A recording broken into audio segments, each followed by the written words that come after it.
Okay, I'm going to call to order the regular meeting of the Board of Monterey Peninsula Water Management District for Thursday, February 25th, 2021.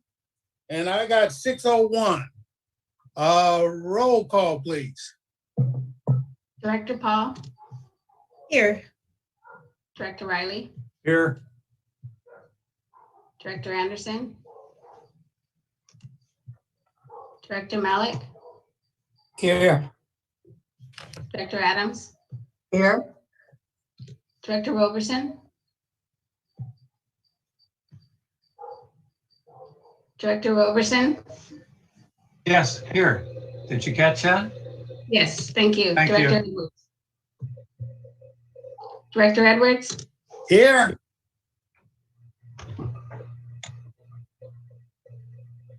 So we have, thank you. So we have Director Anderson, who has not joined the meeting yet. Okay. Just let us know when she shows up on the attendees list, so maybe we can move her over.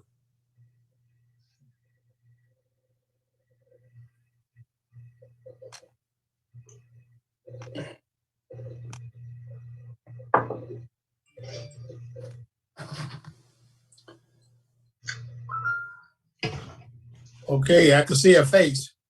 And Joelle, on staff, I see that Stephanie Locke is over there as well. Okay, no, she just texted she's in.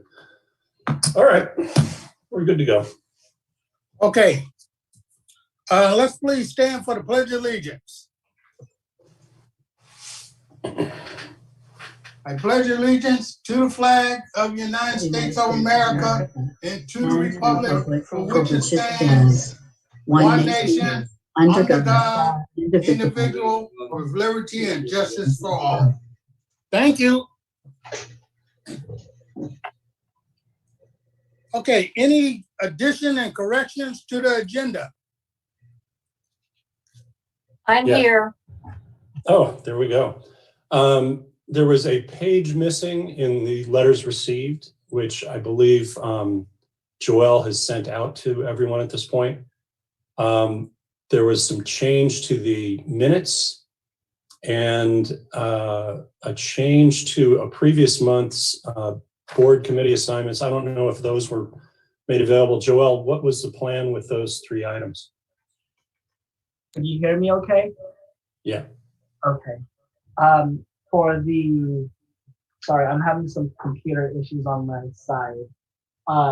You're talking about the board committee assignment? Yeah, well, so the missing page from the letter from Noah. Right, yeah, so that was sent out to all of the directors. Right. And also to district council. And was there a modification to the minutes, consent item number 1? Yes. So it was the consent item number 2.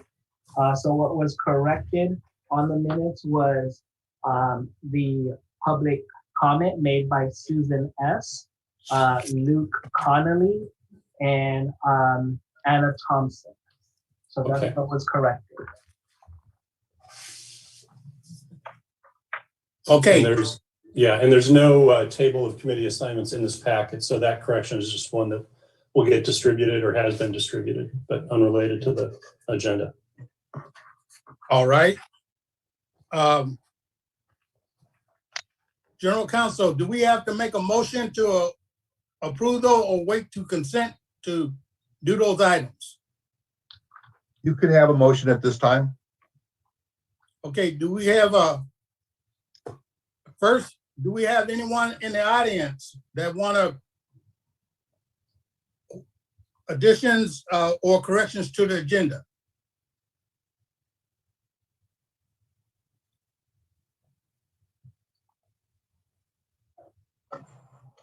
There's no hands raised, Director Edwards. Thank you. Okay, can we have a motion to make those corrections to the agenda? Director Edwards, I take that back. Oh, no, never mind. Rudy Fisher put his hand down. Okay. All right. Do we have a motion on the floor to? So moved. Okay, by Director Adams. Do we have a second? Second. Second by Director Paul. All right. Comments? Okay, roll call vote, please. Director Riley, Aye. Director Anderson, Aye. Director Malik, Aye. Director Roberson, Aye. Director Edwards, Aye. Director Paul, Aye. and Director Adams. Aye. Motion passes 7-0. Motion passes 7-0. Thank you.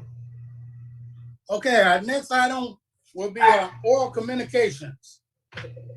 The public may comment on any items within the district jurisdiction. Please limit your comments to 3 minutes in length. Oral communications is now open. All right, good evening all. If you wish to make public comment at this time, and if you're participating by computer, please use the raise hand function to indicate you have a comment. In addition, if you are calling in and watching on your computer, please ensure that your computer speakers are off. And I do see one participant that is participating by phone. And if you wish to make public comment, please ensure that you push *9, and I will identify you by the last 3 digits of your phone number. So at this time, is there any members of the public who wish to make public comment? Director Edwards, seeing none, I'll go ahead and return this back to the board. Thank you. Oral communications are now closed. Okay, our next item is consent calendar. Any board member would like anything pulled from the consent calendar? Through the chair, Okay, Director Rowley. I'd like to pull item 10 for a simple clarification. Item 10, Treasurer's report, yes. okay. Any other board members? If not, Joel, could you please ask the public, anyone like to pull anything from consent calendar? All right, we'll give it a couple of seconds here, Director Edwards. And does not look like there's any members of the public who wish to make comment on this. So I'll go ahead and Okay. return this back to the board. Thank you. Do we have a motion by the board to approve everything except item number 10? So move. Okay, a motion by Director Rowley. Do we have a second? Second. Okay, Director Adams, you had your hand up. You threw it out there first. He was Okay. fastest. And before you go to a vote, I did want to point out that under consent item number 2, confirm appointments to ordinance 152 oversight panel. There's a bit of confusion here because in the recommendation, you don't see Rudy Fisher's name, but in the box, you do see Rudy Fisher's name. And that's because we've been a little, the accepted practice has been that the Taxpayers Association and the Association of Realtors appointment is automatically confirmed, so it does not need to be ratified by the board. Nevertheless, his name is in the box as if you're ratifying anyway. So, and then we'll have an additional member at the March board meeting, but that's why there's a disconnect there in the recommendation. Okay, Director Anderson. There's also a person missing that I recommended that was on the list at the last meeting when we voted temporary approval or whatever you want to call it. Michael Rachel, right, was on there. I just noticed that he's not on page 5.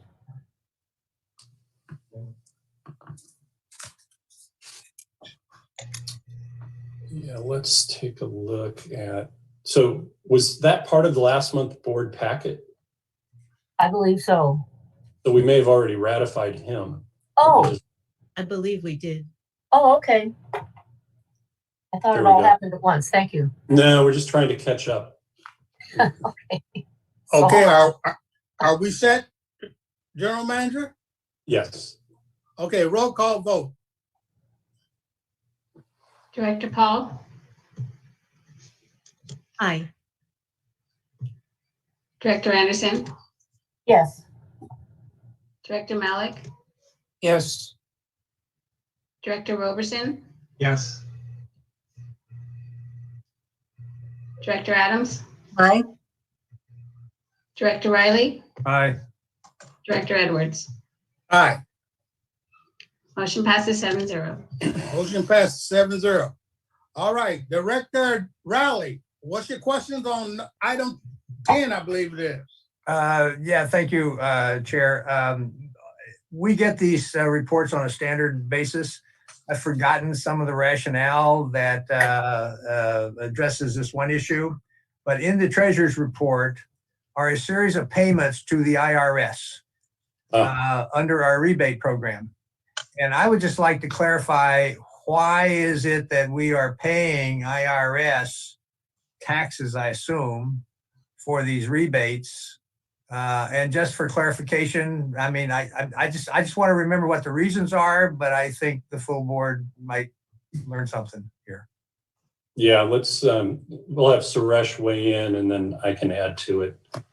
Yeah, Director Riley, all of those IRS payments, they are not actually rebate related. They are all payroll taxes. If you look at the Treasurer's report for the month of November, there was no rebate paid. But just to go a little further on the rebate issue, we do not pay any taxes related to rebates. What we are required to do is any rebates exceeding $600, we are required to collect what's called a W-9 form. And we do collect that form. And so once we collect that, once we pay the customers the rebate amount over $600, we report that earnings to IRS. So we are not obligated to pay any tax liability to the IRS related to rebates. So it's a reporting requirement. Correct. And all of the payments that you see in November's Treasurer's report, or even in December, anything made to IRS, those are all payroll taxes. Okay. But if, Suresh, in the instance where somebody receives a rebate in excess of $600 and does not provide a W-9, what do we do? We do not release the rebate check until we make 3 requests from the customer. If they still don't comply, then what we are required to do is we are required to withhold the tax from the rebate amount and then pay them the lesser of the amount. So that's when you might see remittance to the IRS for the rebates. And it's an uneven playing field. So all of the electric utilities got all of their rebate programs exempt from any individual tax liability. So it's not treated as income. Representative Jared Huffman, who represents basically Marin County all the way up to Humboldt, has introduced a bill, I think in 2 different instances, trying to get the same treatment for rebates on water saving devices. And it has not been heard yet in its second formation. And so we're stuck with an uneven playing field relative to the electric utilities until that bill or some other bill like it might change the federal code. And I'd just like to add to that we have not yet had any instance where customers are not complying with the request. They are providing us the W-9 form that we submit to them. Yeah, thank you. You never know what you might learn from asking a question. Thank you. Okay. Director Riley, would you like to make a motion to? Yes, I move approval of item 10. Okay, move approval. Do we have a second? Second. Okay, second by the Vice Chair, Director Paul. Okay, one in the audience? Joe, check and see if they have any questions on item 10. Director Edwards, I do not see any hands raised. Okay, we have a first and we have a second. Any other discussion? If not, roll call vote, please, Sarah. Director Roberson, Aye. Director Adams, Aye. Director Malik, Aye. Director Anderson, Aye. Director Paul, Aye. Director Riley, Aye. Director Edwards. Aye. Motion passes 7-0. Motion passes 7-0. Thank you. Our next item is General Manager's report. GM. Yes, this is the compliance report with the State Water Board and Seaside Groundwater Basin. Joel, if you pull that up and screen share. Not that one, the other one. There we go. And yeah, next page. Or are you going to run slideshow? Very good. All right. There we are. This is just the Carmel River and the Seaside Groundwater Basin. As you can see, we're below target year to date. The year being only 4 months of data. So we're fine on the Carmel River. We're a little bit over on the Seaside Groundwater Basin. Some of that is the inevitable Laguna Seca portion where the target is 0, but obviously CalAm has an obligation to serve existing connections. And in the coastal area, a little bit over, which will probably be made up during the course of the rest of the water year. The important number to take away is the 66 acre feet positive difference, which means the company meeting the compliance objectives. Next slide. This is just some of the other, go back. Some of the other water projects. You can see we've added in Pure Water Monterey. Year to date, targeted 850 acre feet of withdrawal and have met that. Table 13 water rights, which are related to flow in the river, are below target, obviously because stream flow is below target. And there's been no ASR recovery, but there has been, even though the footnote 4 says 44 acre feet to date, that's through the end of January. But those rains at the end of January left stream flow into February. So we've had about 66 acre feet deposited into aquifer storage and recovery, but no recovery. Next slide. This is the production for customer service. Again, a table that we use as a proxy for customer demand. After 4 months, similar to last month, the key takeaway is compared to last year at this time, we're 63 acre feet lower in total production to serve customers. Where is that? What's that? I'm looking for where that 63 is. Oh, so down in the lower right-hand corner, the difference between the 2986 and the 3049. Yep. Thank you. Yep.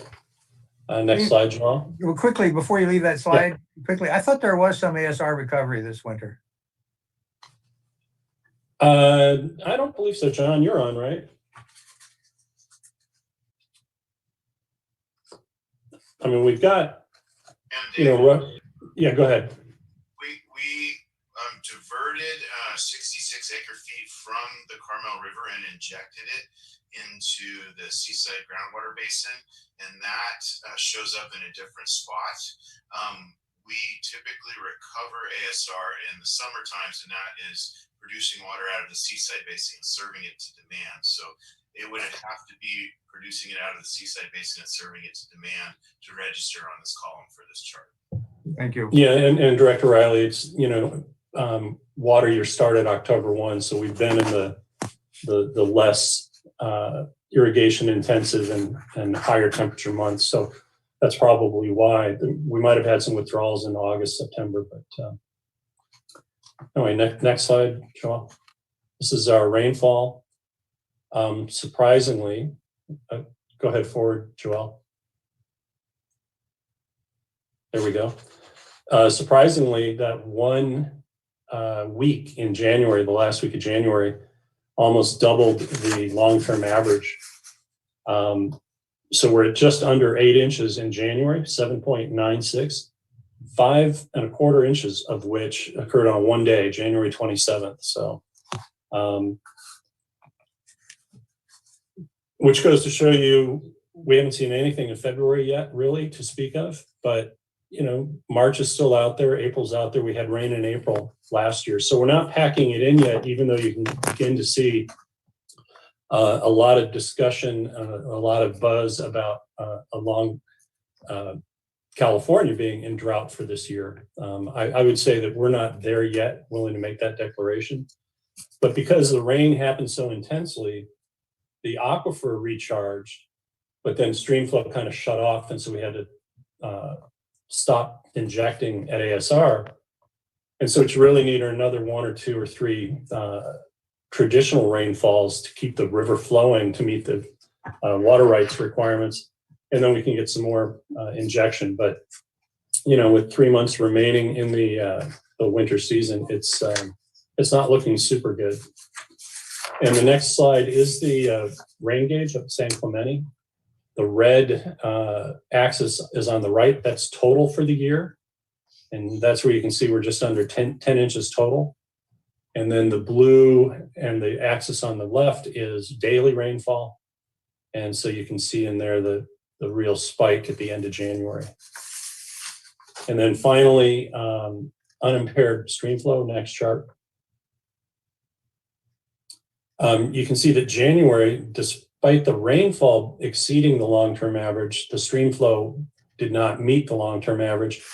And that's because most of that rainfall happened, you know, 4 days to go at the end of the month in January. So it'll manifest itself in a lot of the February stream flow early on. And so you'll see that bar in next month's presentation. And that concludes my report.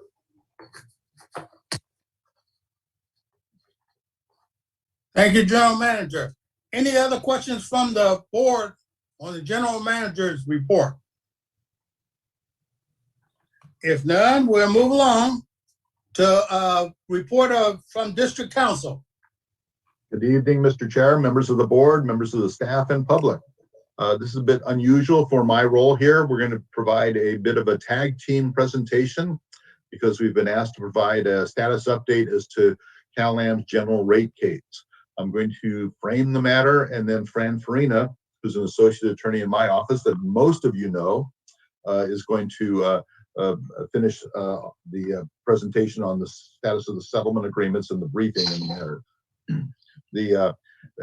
For those that don't know Fran, her role with the district is decades long, as she's served in many different capacities, both as board member, board chair, interim general manager, and she has worked in my office as an associate attorney now since the late 90s.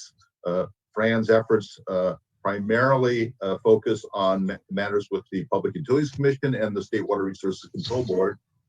I used to be able to say that she has the most experience in the Public Utilities Commission, but with Director Paul's status, we can no longer claim that. So one way or the other, there is an agenda memo at page 135 of your agenda packet that goes over this. CalAM regularly, periodically applies to the Public Utilities Commission for what is known as this general rate case. And that's the proceeding that CalAM's rates and charges are set for the following 3 years on a regular basis. CalAM did file it's the recent and pending general rate case in July of 2019. And that is a proceeding that would set water prices for water consumed for the calendar years 2021, 2022, and 2023. We are already in 2021, so as you can guess, this proceeding has been delayed. We'll go into some of the reasons for that. In past years, the Monterey district of CalAM would have been set on a separate general rate schedule, but the Public Utilities Commission changed its practices to consider all of CalAM's different districts at the same time. So this is a statewide proceeding for CalAM, and that has caused some of the complications as we go forward. The district did file a protest in August of 2019 to assert its positions. Other parties that are major parties that filed protests included 3 cities: the city of Thousand Oaks, the city of Duarte, and the city of San Marino. California Public Advocate's Office also is a party to the proceeding. From the Monterey area, the Coalition of Peninsula Businesses, and the Las Palmas Wastewater Committee are also parties to the proceeding. This is a evidentiary proceeding. They're assigned to an administrative law judge. The district submitted written testimony from 3 individuals: your general manager, Dave Stolt, Stephanie Locke, testifying to water conservation activities, and John Lear concerning the status of the wells and the water production facility. As you can anticipate, the COVID pandemic caused extraordinary disruptions to the procedural schedule. The procedural hearings were originally set to occur April last year, and those were canceled. There were extensive efforts to settle. The district did request 3-party settlement discussions with Cal-Am, the Cal-PA, and the district. Our request for 3-party settlement discussions was rejected, though, and that did not occur. The assigned ALJ was ALJ Kelly.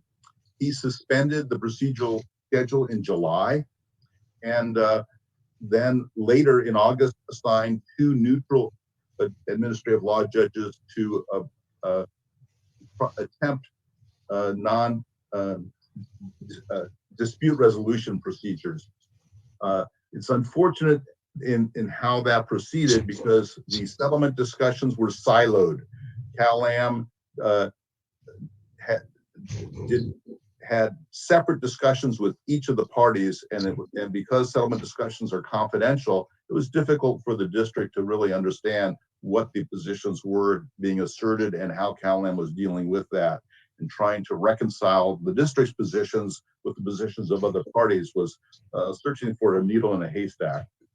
The district did assert that there was a need for additional evidentiary proceedings in December, but the ALJ agreed with Cal-Am and Cal-PA that there was not any need for additional evidence. The district did not back down from that until it had an opportunity to review the comprehensive settlement agreement that Cal-Am had reached with Cal-PA. Just to give you an idea of the detail of that settlement agreement itself was 458 pages. So we need to slug through that. And it's also important for you to understand, even when parties have settled matters in proceedings of this type in the past, at times the ALJ has not accepted, or the commission has not accepted even the ALJ's recommendation. So from our position, it is important to create an evidentiary record that we can then argue to the ALJ or argue to the commission itself if in fact there's a settlement that's not otherwise adopted. At this point, I'm going to hand it over to Fran Farina to talk about the settlement agreements and where we are in the process. Well, I would be remiss if I didn't say one thing. Just when you think things are proceeding nicely, because we were at the point that we filed our opening brief on February 18th. On the 24th, this is late breaking news, we lost our administrative law judge. Highly unusual. Of course we did. Chief ALJ Simon reassigned the general rate case from ALJ Kelly to ALJ Carolyn Sisto, or Sisto, S-I-S-T-O. We have not been able to discover why, but we do understand that there have been other reassignments in other matters of the just at this time, at the same time. But we've made inquiry to other participants, the Cal-PA, to the PUC staff, and we do not have a reason for that. So we have the curious thing that we have an ALJ that presided over all the process to this date. We've submitted our opening brief with that in mind, and now the horse has changed in midstream. So with that, Fran, I'll turn it over to you. Thank you, Dave. Good evening, Mr. Chair, directors, general manager, member of the public. I want to repeat what Dave said. I'm going to talk about areas that we believe we have settled, but the ALJ, the new ALJ may disagree, and the commission, which totally denied our settlement agreement from the last general rate case. That could happen. So please keep that in mind as I indicate to you areas of dispute that we believe have been successfully settled. And a lot of this amounts to continuing issues, rate case after rate case. So the first one is on the Monterey rate design. We had a major case in 2015 on that, resolved with now known as the California Public Advocates. And CalAm. What is different in this one is the elimination of Tier 5. That is the most expensive water that was designed to reduce outdoor irrigation and send a message to people. This is expensive water. You may want to consider your water use. It appears not to be needed to the same extent as when it was first implemented. And so we have a change of that being removed.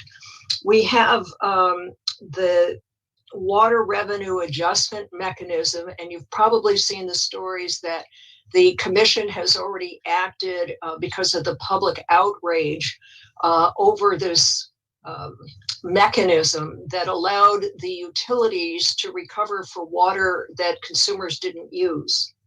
And so they have finally acknowledged that perhaps this was not the best approach. However, CalAm is still allowed to recover the outstanding balance.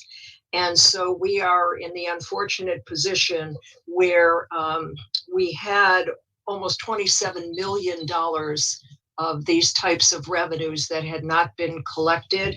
But the good news, if this settlement is accepted, is that they will be off our backs, our ratepayers' backs, by the end of this rate case cycle, meaning December of 2023. We had also agreed to a procedure called the Annual Consumption Adjustment Mechanism.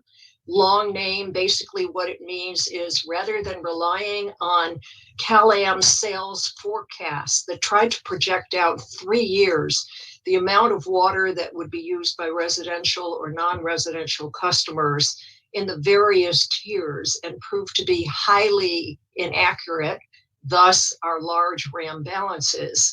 We developed with CalAm and the approval of public advocates this consumption adjustment mechanism that basically says we will use the most current water consumption information that we have. And for those of us in this district, we know that our water year ended September the 30th.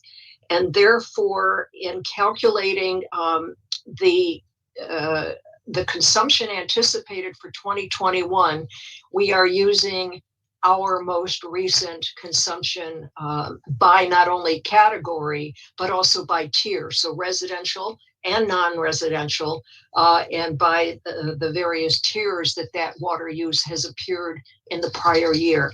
So that should give us, and it has given us a much more accurate figure. Consequently, the RAM balances have been significantly smaller than what we've seen in the past. That's working well for us. We had a huge shock. CalAm initially proposed a statewide conservation program, alleging this would save money for ratepayers, and they would also like to be able to, while they would give a budget individually to the various districts, they wanted the authority to move up to 50% of that budget to other areas. If, for example, they had an opportunity with PG&E to share rebates on a program. Well, obviously that approach would be devastating to our conservation efforts that are absolutely essential to avoid being in violation of state water board order. And so we protested vigorously. And when we went into settlement discussions, we basically said, we want to carve out we want the Monterey District Conservation budget to be dedicated solely to use in Monterey, that you will not have access to move the monies elsewhere, that we want flexibility to move it within the 3-year cycle, because some of these programs take a while to implement, and to say that you must only do it in a calendar year is non-functional. That approach had been accepted in the past through settlement. Last year's commission, the 2016 commission, would not accept it. We wanted that carve out as well. So if this holds, we have protected the monies that we need for our conservation program, and I think we all understand the importance of that. There had been a certain report on a rebate program when it initially started. Fran, Yes. One interjection. When you say our, I think you're referring to the community-wide conservation program, because we moved all of our conservation surcharge monies into our user fee several years ago. So all we're getting funded now through the CalAm conservation program are the rebates, which are significant, very significant. But I just wanted to clarify that. Great. It's the Monterey Conservation Program. We all understand the need for Monterey ratepayers to conserve water. And so that is what we have attempted to do through the settlement agreement. There was a report, as I was indicating, when our comprehensive conservation program started, the commission was concerned with the expenditures of money, and they wanted to see justification of the anticipated water savings. This was a major undertaking for both CalAm and our staff to put that report together. We felt that we had gotten to the point where that truly was an unnecessary burden. We agreed with CalAm that that was no longer necessary. We have seen a request both in the 2016 general rate case and in this rate case to create what the commission calls a high cost fund for its Monterey wastewater system. They have about 2,500 customers. They're included within the central division, which is all of Monterey County. And unfortunately, they are in need of significant increases for capital expenditures to meet regional water quality control measures. And their operating costs are high for the number of customers that they have. So one of the things that the commission often does as a cost shifting mechanism is to create a high cost fund. And CalAm proposed this in 2016 general rate case, and through their settlement agreement and ultimately the commission decision, this was withdrawn and not implemented. CalAm recommended this again. We objected, and through the settlement, this has been withdrawn with the caveat that they are going to be requesting it in their next general rate case because they are facing major capital expenditures for their wastewater systems. And finally, there are two major projects that I'm sure that you are familiar with that are being proposed by CalAm and are essential to the operations of providing water within the Monterey district. One is the Forest Lake Pump Station. The other is a new well in Carmel Valley at the old Rancho Cayuga Golf Course. These are needed because our water system now is being changed from where we supply water out of Carmel Valley north to the Peninsula, west and north, and instead it's coming from Seaside Pure Water Monterey or Aquifer Storage and Recovery. And so these two facilities are essential. We supported them, and we are hopeful that the commission will feel likewise. In the areas that are disputed, a second report that was required by the commission years ago was regarding CalAm's customer service, and they call it the call center report. It provides information. They log in all of the calls that they get. I don't want to necessarily call them complaints, but they are customer contacts. And it could be as far as water bills, high bills. We know they see a great deal of those. It's definitely about leaks, and the report shows us whether the leak was on CalAm's side or the customer side. Sometimes it's about water pressure, which we know there are pressure issues throughout the system. And so we believe that these quarterly reports are still necessary. KLAM has requested that they be eliminated as duplicative because they provide this information once a year. So that is a disputed issue. We have objected strenuously to various cost shifting mechanisms that have either been in place and approved by the Commission or are newly proposed by KLAM. They include recoveries for, and these are costs that occur in one area of the state that they now want all KLAM customers to pay for. So those are catastrophic events. They also encourage the larger utilities such as KLAM to acquire these small water and wastewater systems that do not have the financial ability to meet current water quality standards. And so, but they encourage the water utilities, the large ones, to make these acquisitions by allowing them to add to rate base the premiums that they pay for these underfunded and inadequate facilities. So that's another cost shifting mechanism. I mentioned the high cost areas. We are seeing more of that where they are using this mechanism to share the pain statewide. And then while KLAM had what they called a hardship assistance program, this was in addition to the low income ratepayer program that we have throughout the state of California. But they did a pilot program in Monterey for customers, low income customers who were faced with potential shutoffs. And this is before COVID. It just had to do with an inability to pay the high cost of water. When the program was first created, it was funded 50% by a grant through the United Way and 50% by KLAM shareholders. What they are now proposing is to make the program statewide, but instead of trying for grant funding, they want ratepayers to pay 50% of the cost. And so that would be an additional burden to Monterey ratepayers. And finally, a disputed area that is of extreme concern to us, and this is based on the settlement that KLAM has reached with public advocates, is reduced funding for our well rehabilitation program, which through John Lear's testimony, we provided clear testimony that the wells were absolutely essential to the operation and that they were losing production, they were not meeting maximum day demand, and that this needed to be addressed.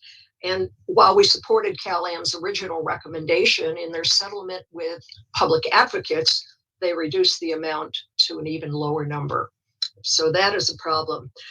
Given the terrain that we have and that many of our facilities require pumping to get the water to the customers, there had been a request for standby generators. Obviously, this was something that was necessary, and while we supported it in settlement, in KLAM settlement with public advocates, they reduced that amount to giving us, meaning Monterey District, one standby generator. So between the winter weathers that we have, the summer outages when water demand is high or heat is high and there isn't enough energy, this is not acceptable.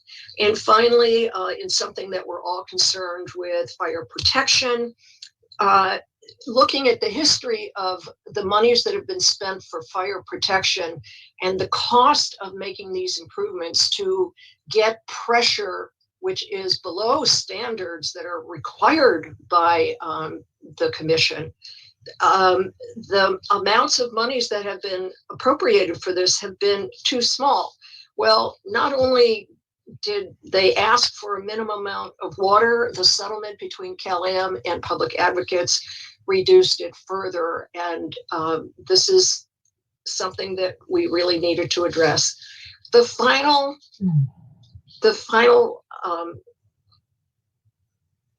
irritation, if I may call it that. As you may know, the Sand City desalination plant, which does provide water to Monterey customers, is not owned by Cal-Am. It is leased. And therefore, the assets belong to the city of Sand City. What we found in this application was in Cal-Am's request for additional monies for well replacement, not merely repair, well replacement. They put that as a line item that Monterey District customers were to pay for. We objected to that. Cal-Am has no ownership interest in this facility. It is a fixed cost, and by prior commission decisions, the fixed costs are not supposed to be altered whatsoever during the term of this lease. And so we have indicated that if indeed this was funded, that the commission should not approve those monies. So I think you can see that there is a lot involved in the general rate case, not to mention all of the reading in the pages that were mentioned to you. And the final replies in pleadings will come March the 4th. Then the new administrative law judge has 90 days to come up with what they call a proposed decision. The district can then comment on that, and then it goes to the commission for final decision. So it has been a very long process. The general rate cases generally are. We have worked hard to represent the district's interests and the interest of the ratepayers of California American Water Company within Monterey County. That concludes my presentation. Mr. Stolt, I don't know if you'd like to add anything, and then we'll open it to any questions. No, I'm good. Thank you. Very, very detailed and much appreciated. Okay, any board questions? All right, Director Paul. Right. Not a question so much as a great big thank you. I really, really appreciate the memo and the all the additional information you just gave us. And I just have to say that I had a chance to read the brief that you filed a few days ago today. It's excellent. It's clear. It's concise. You don't have to be a lawyer to understand it. You don't have to be an engineer to understand it. I'm sure the new ALJ will be very, very pleased to have this brief that you filed on our behalf. We are really fortunate. The district's really fortunate to have lawyers representing us who know the issues as well as you do. We're just very fortunate. You seem to be doing, you are the ratepayer advocate for the Monterey Peninsula ratepayers in this situation, because public advocates has to represent all the ratepayers in all of Cal-Am's districts all over the state. And first of all, I'm sure they don't know the local issues as you do. And you really zeroed in on some of those cost shifting issues that you just explained to us, and that is very important to protecting the ratepayers of district. So I just want to express my great respect and appreciation for what you're doing. Thank you. Mr. Chair. Go ahead, Director Rao. I want to, I didn't read your brief, but I also think that the Water Management District is in a very strong position, I think, in arguing its case. But I also think that Cal-Am is kind of practicing a style of spread the cost and therefore spread the pain, and therefore avoid local issues that come up in the various service areas that they have. I see it when they want to spread the costs, whether it's a conservation cost, whether it's reducing the number of reports on complaints, so it's a 2-year annual. I see it very well in the Sand City cost issue. I mean, it seems like there's a shell game going on in a way that just concerns me, that we need to be very, very, very alert and protect our interests. And I appreciate, Dave, your interest, but Fran, your role here, and then Dave Stoll too, yours, about just staying on top of these issues, because I just think we have, anyway, I'll stop. Thank you. All right, any other board members? Director Adams. Thank you. Fran, thank you very much for putting this in layperson's terms. I really appreciate it. It was very clear, and I thank you for that. You know, I'm a little bit confused about just one element, and that is in B, the partial settlement between Cal-Am and Las Palmas. I'm a little bit confused, since it's out of our footprint, why we are engaged with the Las Palmas wastewater program. Because of their request, first of all, that request is withdrawn from this rate case, but they have indicated that they will raise it again. And the reason we object is it is a cost shifting mechanism whereby they want not only wastewater customers, but water customers to pay for improvements to what in this case is Monterey wastewater's problems, but could apply elsewhere in the state. So it's the general principle of a high cost fund that is trying to shift the cost burden, spread the pain, so to speak. And no one considers the pain of the Monterey ratepayers. And that is the message we are trying to get out. And I believe that for the first time, we asserted that we should be listed as a high cost area. If not, we should be exempted from all of these statewide proposals, either existing or proposed. And it's time to pay attention to the cost of our water versus everyone else's. There was one example with Sacramento, if I may just give this, their residential ratepayers can get, let me get this right, get almost 80 units of water, or 100 gallons, 100 gallons of water at 40 cents per 100 gallons.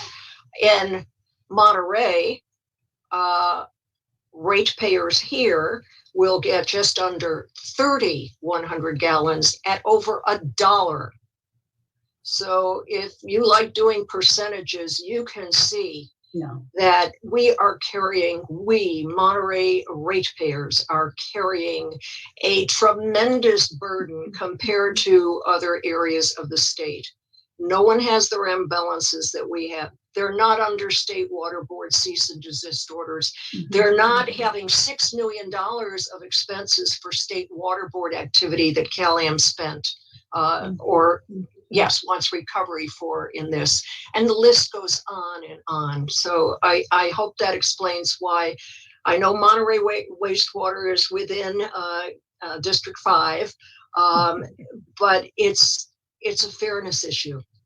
It's a fairness issue. Yeah, and to summarize it in even simpler terms, it would require a water ratepayer in Monterey or Seaside to subsidize the wastewater ratepayer in Las Palmas, yet the Las Palmas average sales price of a house is in the $900,000 range. So it's kind of a perverse subsidy. And if you want more history, and this is not under your watch, the development at Las Palmas was approved with what they called a package treatment plant for wastewater. And it was owned and operated by Monterey County. And it was getting to the point where the expenses to meet regional water quality control standards and do their upgrades was something that the county felt, let's see if we can find a buyer. And so Cal-Am, an investor-owned utility, stepped in and said, we could acquire this, and the commission approved it. So the cost of these houses, it's not like an area of low-income folks. There are some who are low income, and they are provided, but they are given several discounts, and more included in the settlement that we reached to help them. But for the bulk of them, that's the system they bought into. And you have to say, why should Monterey water customers be paying for their facilities? Thank you. Any other questions? No other questions? I want to thank our General Counsel and Fran for coming on, giving us a report, and especially thank the Vice Chair, Paul. She decided that we need to have a briefing on this to be brought up to date. I'm glad that we did this publicly. I think the public needs to hear what's going on. And after what I'm hearing about in Texas, one generator ain't gonna kick. So y'all need to work on that. After Texas, I think that all the utilities need to really look at what they're doing. So please work on getting us more generators back up than one. I think we pay for enough to get about 4 or 5 of them. I'm just throwing out a number. We probably need 10. Thank you, Chair. All right. Any other questions? Director Malik, do you have any comments you'd like to make? No, I will listen for now. All right, sir. Just Thank you checking. for asking. You're welcome. Just want to make sure you're still with us. Thank you very much. I'm here. You're welcome. Okay, any other board questions? Go ahead, Vice Chair. One quick one. Have we posted the our testimony and brief on our website in case members of the public want to look into this more? Yeah, it is not there. But that certainly can be done. Yes. Yeah, we can create a space for it. Yeah, that would be good. Okay, any more board questions? Any more board comments? Okay, this matter is closed. Next item, GM. Yes, we're heading into the 3 action items. One second. Oh, yep, you're right. Yeah, got one more. The report from the Director's report, including AB 1234, reports on trips, conferences, attendance, and meetings. Any board members have anything they don't want to bring up? Okay, if not, I have a few things that I like to bring up right fast. I want to thank our general manager for the public outreach he did with the League of Women Voters. I also want to thank Director Rowley for making that happen, the outreach there. At his meeting, he gave a good presentation. It was about 100 people in that meeting, and he did an outstanding job. I've been hearing nothing but praise for the outstanding job he done. I want to thank you, and I love for you to get out among the cities and give that presentation. They need to know where we're going. Okay, I also want to thank Monterey One Water Board for the actions they took on, I think it was February 22nd, looking at the SEIR again. I appreciate them bringing that back up and looking at it and putting it on the agenda for more discussions and approvals or whatever needs to be done. But that's a good start over there to look at the SEIR for Pure Water Monterey expansion. I want to thank them again for that. And I hope we can be a help to them if they need to, and they'll be coming to the board if they need our help. All right, and my last thing, I want to, the missing milestone cease and desist order. We've been commenting with the state about that, and I'm talking about the 1,000 acre feet of water that the state took from us. I like our Mayor Roberson, Director Roberson, to talk to the mayors about what steps we should take next. I know the mayors have a meeting on the first Friday of the month, and I hope we can get this agendized. And I'd like for him to talk to them about what should we do? Should we let it go? Should we wait and see? I got my other ideas I want to throw out at the end of this. I also like the general manager to send us to committee that is water and man water supply so they can discuss it.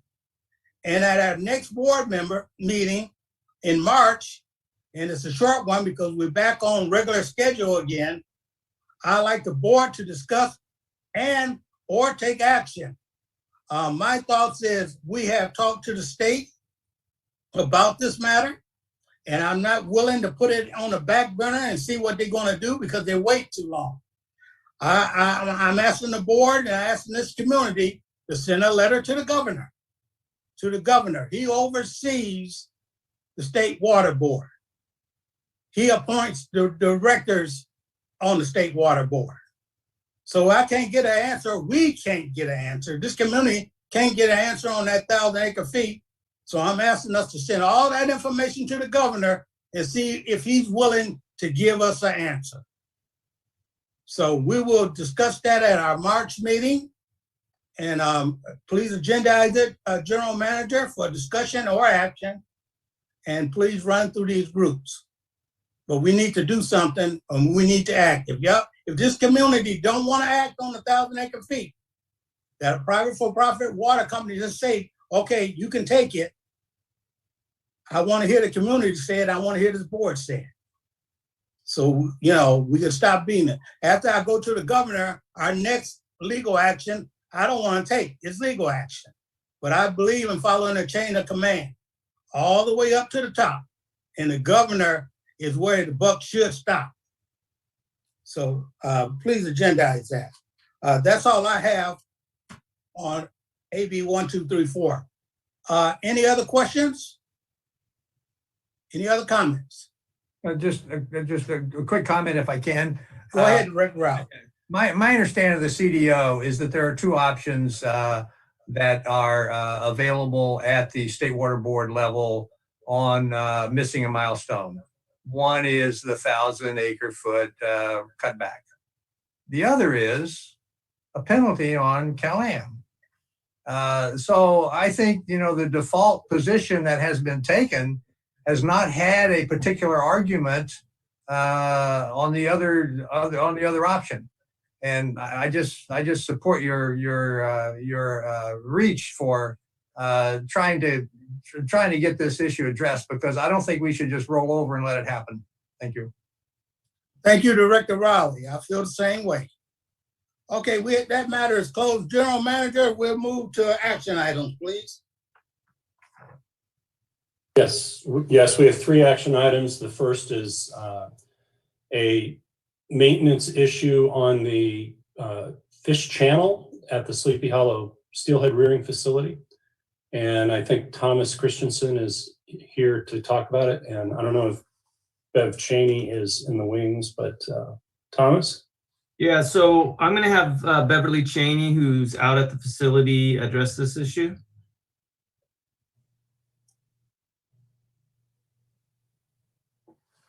So, Bev, you'll have to unmute yourself.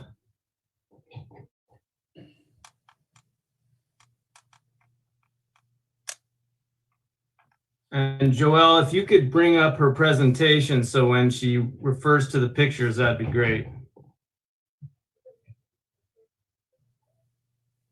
All right, there I am. Sorry about that. Good evening, members of the board. My name is Beverly Cheney. I'm an associate fisheries biologist at the Water District and the primary operator of the Sleepy Hollow Steelhead Rearing Facility. So I'm here tonight to ask for your consideration for the expenditure of $13,363 for the repair and maintenance of a portion of the rearing channel liner at the facility. The facility was originally built in 1996. That makes the rearing channel and its associated liner about 25 years old. The material it's made out of is a rubberized material called Hypalon that has a usable lifespan of about 20 years. So as you can see, at 25 years, we're definitely towards the end of its life, and it's starting to have some serious leaks that we need to get professionally repaired. We've been repairing small leaks and tears for years in-house, but it's getting to be past that where I need to hire a contractor. So this particular item before you is for one portion of the channel. It's the channel has 17 different bays or pools. This is for one of those pools. We're going to use it kind of as a test case to see if this particular method works. And we may, moving forward, ask for help to repair the remaining pools. So yeah, we have a couple slides just so you can see what I'm talking about with the liner, and then a short video clip I can show you.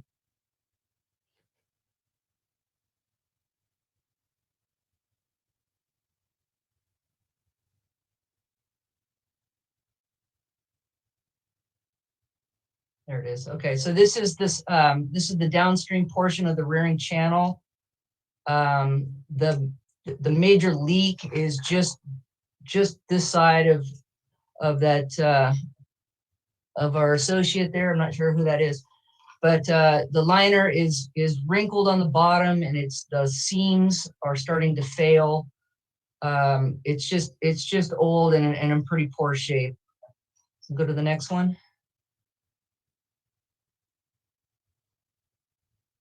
All right, here's more of a close-up. You can see some of those wrinkles and folds. It's hard to see, but there's previous patch jobs. And where the black liner connects to that the concrete section at the top of the screen, that's where the major leak is that we need to get repaired. And then just so you can see, so what happens is the water's getting behind the liner, it's coming underneath the cement walls. There's no cement, there's no concrete bottom to the channel, it's just on sand. So that's why it's really getting so wrinkled. The water is coming behind the liner and now coming up on the outside of the wall. And that's what this video clip shows.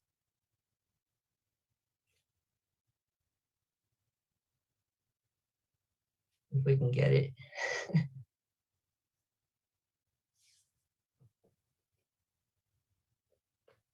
There we go. So this water is not supposed to be there. This is the outside of the channel. There was so much of it bubbling out of the ground that it was forming a little stream, went through our new electrical panel. It's another issue, and was started to undermine the new equipment that we installed last summer, and then runs down the bank and causing erosion. So that's the one we want to repair right now. Like we got Director Edwards had a request at the AdCom that we gather information for the other repairs. So if this is successful, we're going to come and we're going to want to probably try and use the same method for the other pools. So that's all I have. I'll be happy to answer any questions. And those other pools would come back as a single budget item as part of the budget process, and would likely require 3 bidders. I have a question. Go ahead, Director. What is the repair made of? Is this going to be the same material that it deteriorates in 20 years? Or are you finding a more permanent solution for that? So the repair involves removing the existing liner, pouring a new concrete bottom, and all the rebar and that. The new liner will be a different kind of material. I'm not sure if it's, I do think it's supposed to be longer than 20 years. I'm not really sure. The problem out there is it's in the elements, and it's, we have freezes, and it's gets up to 110 out there, freezing in the winter. The water, we have it wet, dry. There's a lot of animals and roots, and that's what's really caused the damage.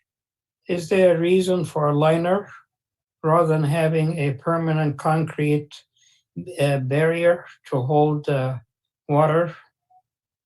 That's a great question. So when it was originally built, my guess is that it was a budget issue to not pour a concrete bottom and have it as a one solid concrete unit, but also it's so long, it would be very difficult to maintain that without cracking. So the rubber liner allows it to shift over time. Also, because that first photo, it kind of showed there's a pool and then it goes pool, riffle, pool, and the riffles are full of cobbles. We're not, removing those cobbles would be extremely difficult to look at those sections of the liner. And that's why we're just talking about the pools at this point.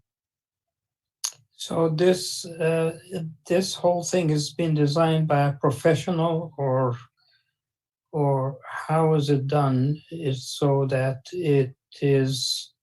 I'm not sure if a liner around the walls is a good idea, because if the liner deteriorates. So I am just wondering. I'm Johnny come lately here, but I'm wondering if if any further studies been made to make this repair more permanent, since you have more of them to do. There's no point in having these liners that just keep flopping and flapping with the wind and the weather and stuff. You can have waterproof concrete that can sustain all the elements you're talking about, that is more permanent than just a liner. I think the issue would be because there's already existing concrete walls, to get a concrete bottom to be totally waterproof with the existing walls.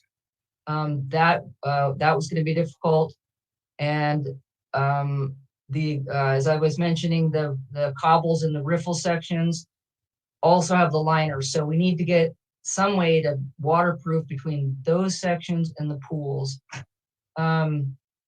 Whether somebody's looked at it, yes, our district engineer has looked at it, and we've talked about it over time. And like I said, this was kind of going to be a test case, so if it doesn't work, we'll look at other options, I suppose. Well, you've already done, this has already been done over 20 years ago, and it failed. I don't know who the district engineer is recommending.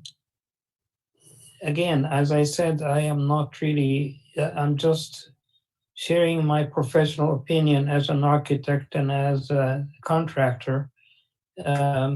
And I am relying on your district engineer to select the best solution here. Yeah, Director Malik, you're absolutely right, though, that if it had been built differently, and let's just say properly, 25 years ago, then we wouldn't have the same set of problems. But it was, the idea of a sand bottom, it was designed basically in-house. Dave Detman kind of came up with this plan with the riffle channels and the pools, and basically simulating natural conditions. But you're 100% correct that if we could do it all over again and turn the Wayback Machine on and start over, you'd just do a complete concrete channel the whole way, and pools and channel. But yeah, and so now we're faced with trying to maintain something that, if you had the chance to do it all over again, you'd probably do it differently. Okay, thank you. Thank you. Director Rowley. Dave, I'm just going to suggest that when we do our strategic planning workshop, there be a little overview of the role, of the responsibility of the district in relationship to the health of the Carmel River. I know it's in the statutory language that created the district. I just think it's worth being reminded of that. Not that we may have any great strategic plans around it, but to be reminded of what our responsibilities are. Thank you. Thank you, Director Rowley. Any other board questions? Any other board questions? All right, Joe, let's open it up to the public for comment. All right, I will do, Director Edwards. So I do see some new participants here. So if you're participating by phone, make sure you press *9, and I'll go ahead and identify you by the last 3 digits of your phone number. And if you're on your computer or on a tablet, go ahead and use the raise hand function. So I'll give it a couple of seconds, Director Edwards. And Director Edwards, it looks like nobody is wanting to make comment at this time. So I'll go ahead and return this back to the board. Thank you, Joe. Any other questions? Motions? Any motions out there? I move approval. I got a mover from Director Riley and a second from I'll Director second it. Robertson. Okay. Comments on the second? If not, just one quick one from me. I'm glad that Director Merrick Wallach brought up his comments. He's going to be on the administrative committee in the future, so you can really attack him on that one. That's a good one. I appreciate the presentation from Beverly. That's something that we're looking at. I'm glad she put a presentation together for the full board. We'll be looking at the future out there. Anything that needs to be repaired, we need to get a list of it because we just put a lot of money in it. So, you know, I like to stay on top of that. I understand. All right. We're working on it. Roll call vote, please. Director Adams, Aye. Director Malik, No. Director Anderson, Yes. Director Paul, Aye. Director Robertson, Aye. Director Riley, Aye. Director Edwards. Yes. Motion passes 6-1. Motion passed 6-1. Thank you. Next item, Gian. Well, first I want to welcome Director Malik to his first action vote. And we look forward to many more. This next item, item 17, is a resolution we do every year, and we've gotten better at moving it off of consent so we can actually talk about it during action. And this year we're even way better. We're doing it far in advance of the actual week. I think in the past we've done it during the week of Fix a Leak Week. So Stephanie, would you take us away on this? Yes, thank you. This evening, this item is consideration of adoption of Resolution 2021-01, declaring the week of March 15th through 21st to be Fix a Leak Week. And try saying that 6 times. I always mess it up. So the U.S. Environmental Protection Agency's WaterSense program promotes its annual Fix a Leak Week in March as part of its efforts to encourage Americans to use water wisely. The district is a WaterSense partner and supports the EPA's program and encourages the immediate repair of every leak. Our local water waste restrictions and the high cost of water on the peninsula make it sensible for everyone to pay attention to their water use, including keeping a watchful eye on wasteful drips and leaks and looking for unusually high water bills that could indicate that they have a problem. During the week of March 15th to 21st, the district urges, and actually I should say we always urge, but particularly during the week of March 15th to 21st, the district urges everyone to take the 10-minute WaterSense challenge to detect and chase down leaks. And in your board packet and on our website, you'll find a link to this challenge. If a leak is found, fix it immediately. And interestingly, this year, the EPA is asking people if they find a leak to take a photograph and put a hashtag on it, fixing leaks. Similarly, if the district notices water leaks in the streets or dripping fire hydrants or water meters, you can report leaks to either email conserve@mpwmd.net or call our water waste hotline, which is 831-658-5656. 888-653. And this is on our website at the top of our page. If you have a water, there's a direct line for water waste reports. Or you can call California American Water, and their number is 888-673-6301. The EPA has a number of educational and fun activities related to Fix a Leak Week on their website. And I think I will be featuring these on our social media pages coming up during that March timeframe. In addition, and I know Director Paul, you had asked the question about, are we planning to do some advertising for the Fix a Leak Week? And yes, we will be looking at doing something on that. We generally do promote this. It is kind of one of our standard March activities. If we were not in COVID right now, we would be participating in some of our local programs and or doing workshops on how to detect and fix leaks. So the recommendation this evening is that the board adopt resolution 2021-01, declaring the week of March 15th to 21st Fix a Leak Week. Thank you. Oh, and one last thing. I would like to share my screen briefly because I do have a very short proposal or short little thing to share with you. If I can get it to go here. And here we go.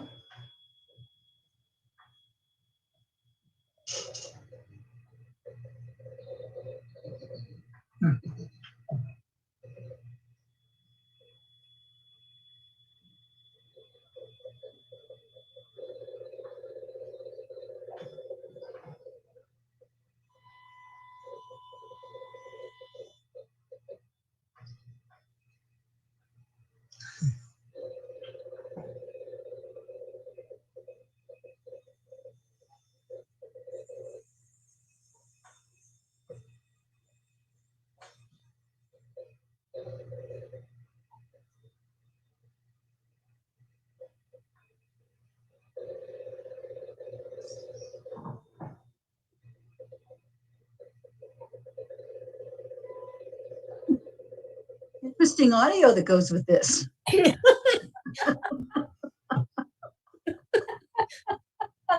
There you go. Thank you, Stephanie. Any board questions? Okay, Director Adams. Supervisor, thank you very much. Stephanie, I was just thinking about the Public Outreach Committee meeting that we had this past week. And does this play into some of the discussion that we had at that time?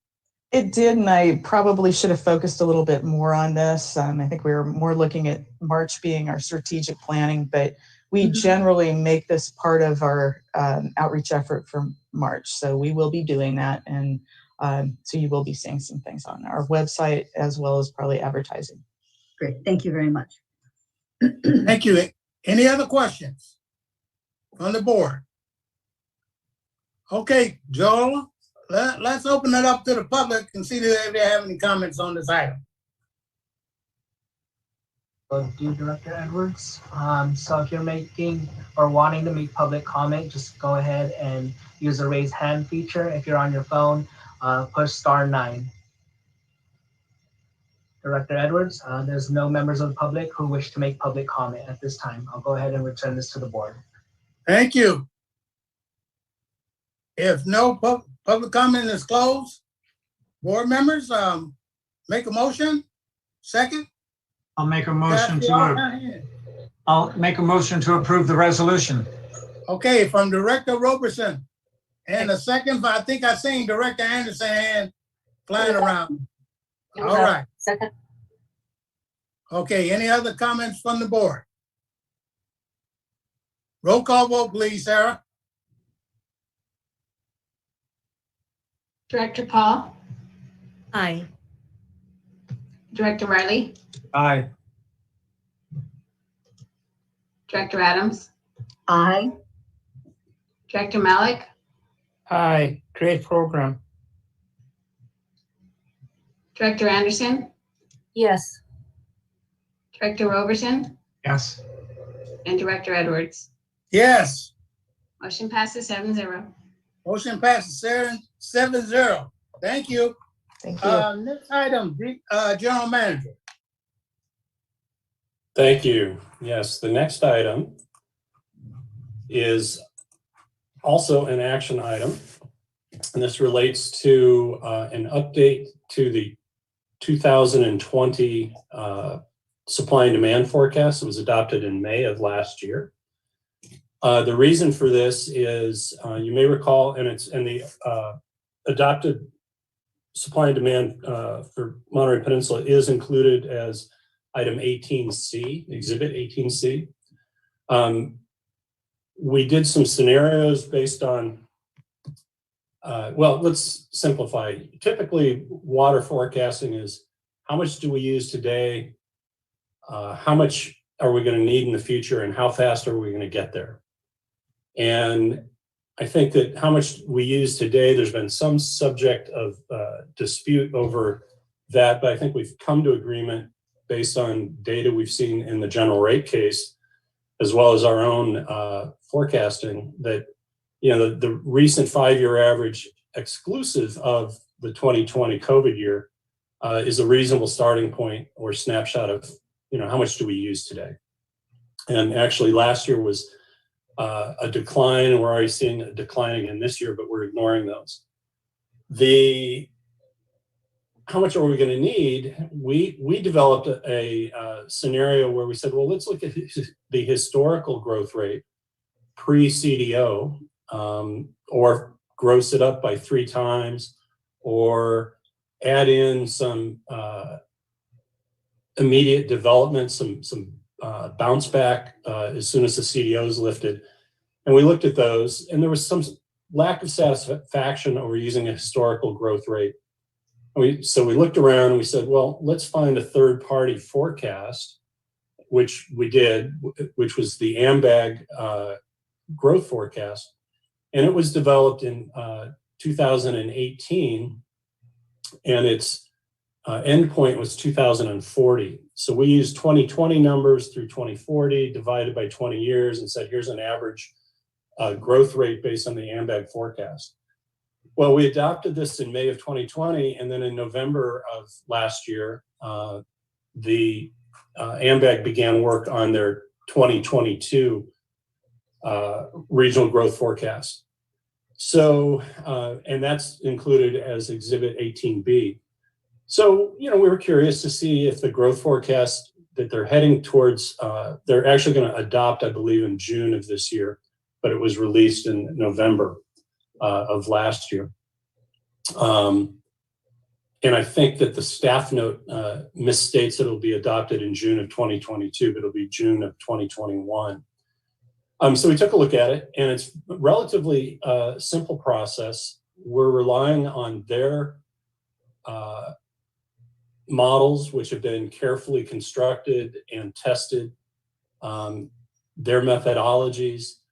They did meet with each of the Peninsula cities, Carmel twice, Delray Oaks 3 times, Monterey 3 times, Pacific Grove 3 times, Sand City and Seaside twice each, and then multiple meetings with the county. So the whole idea, and Joelle, if you put up the 2-page PDF, is that demand for water is basically residential plus commercial needs. And typically here on the Monterey Peninsula, it's been about 2/3 residential, 1/3 commercial. But we said, how can we use the Ambag forecast to convert that into water use? So going back a slide there, Joelle, the top piece is basically extracting from the Ambag forecast population as of today, or 2020, and the total population matches the currently reported population of CalAm customers. So it's not the total in the district area, but it's the total served by CalAm. And then we use the same Ambag projections for 2040. And we said, okay, those new people, that new population, will be our increment of necessary additional supply for residential customers. We use the 3-year average of gallons per capita per day and applied that to the increase in population growth, and then converted that to acre feet. And as you can see here, the required additional 4 people is about 644 acre feet by 2045. So that's a 25-year period. And then we said, well, commercial traditionally has been about 1/3 of the water usage here. And so, Joel, if you just scroll down a little bit, what we did in this case is we said, let's take Ambag's computed job numbers in 2020 and their forecasted job numbers in 2045. And that growth rate, or that increase in each of the city and unincorporated county area, represents the increase in commercial consumption. So we've equated job growth or employment growth to commercial consumption. Now, ultimately, there may be other factors like increase in hospitality, an increase in restaurant seats and available rooms. But this is a decent proxy for calculating an increase in commercial use. So we take the commercial consumption data that we had pre-COVID and grossed it up by the growth rate. And we got, as you can see here, 283 additional acre feet needed for commercial growth. And we take the sum of the two, or 927 acre feet, and divide by the 25-year period, and that gives you an annual increment of 37.1 acre feet per year. And so that's what's reflected. If we go to the next page, there was a table in the original adopted forecast similar to this. And this would be basically you take the yellow line, which represents how much water is needed on average every year to meet the growth forecast that Ambag is now looking at. And then you compare that with what the capacity is in the alternate water supply projects, where blue is the desalination line and the kind of rust colored is pure water Monterey expansion. And so you can see that the principal conclusions of the first adopted report, that either water supply project is sufficient to meet the needs of the community for basically decades, 30 years, holds. And in fact, the Ambag forecast has gone down a little bit and doesn't even hit the pure water Monterey expansion line. And that appears to be because the new Ambag growth forecast has slightly lower 2020 population, but even slower population growth. But it has higher job numbers for 2020, but lower job growth as well. So the combination of the two lower growth rates result in this yellow line being slightly less steep than it was in the adopted forecast. The other thing I'd like to point out in here is and I'll just use pure water Monterey expansion as an example. You can see the big gap in the first year between the yellow line and the red line. Well, that represents excess capacity. So any project that gets built that has initial excess capacity, there's two things you can do. Certainly in both cases, you're going to pay the fixed cost, which means whatever it costs to finance a project, you're going to pay for, and that's going to be in your water rate. But conceivably, the utility could say, well, I'm only going to take as much water as I think I need, and therefore not take the full capacity of the project. In the alternative, you could take more than what you need and put it in the ground. Mm-hmm. And so that gap in the first year basically says we're building a project to meet future needs, and it's going to take us a while to get there. And so you have the choice of taking that excess capacity in the early years and building up a drought reserve, banking it in the ground. You could do that for a small period of time, 3 to 5 years, or you could do a little bit every year so that you're always ahead of the demand growth. But the important thing in these cases, and trust me, this is not looking at maximum daily demand or peak hour demand. This is just looking at total supply needed across a whole year. But it does tell you that you've got the ability to build a surplus early on to create even stronger resilience against drought or against any supply interruption. So I just wanted to point that out, because once you've built the plant, It's just incremental cost of labor, energy, and chemical to actually run the plant and produce more water. And the reason we're bringing this for adoption is because the previous report was adopted, not simply received. And so our recommendation is to adopt this amendment to the May 2020 plan.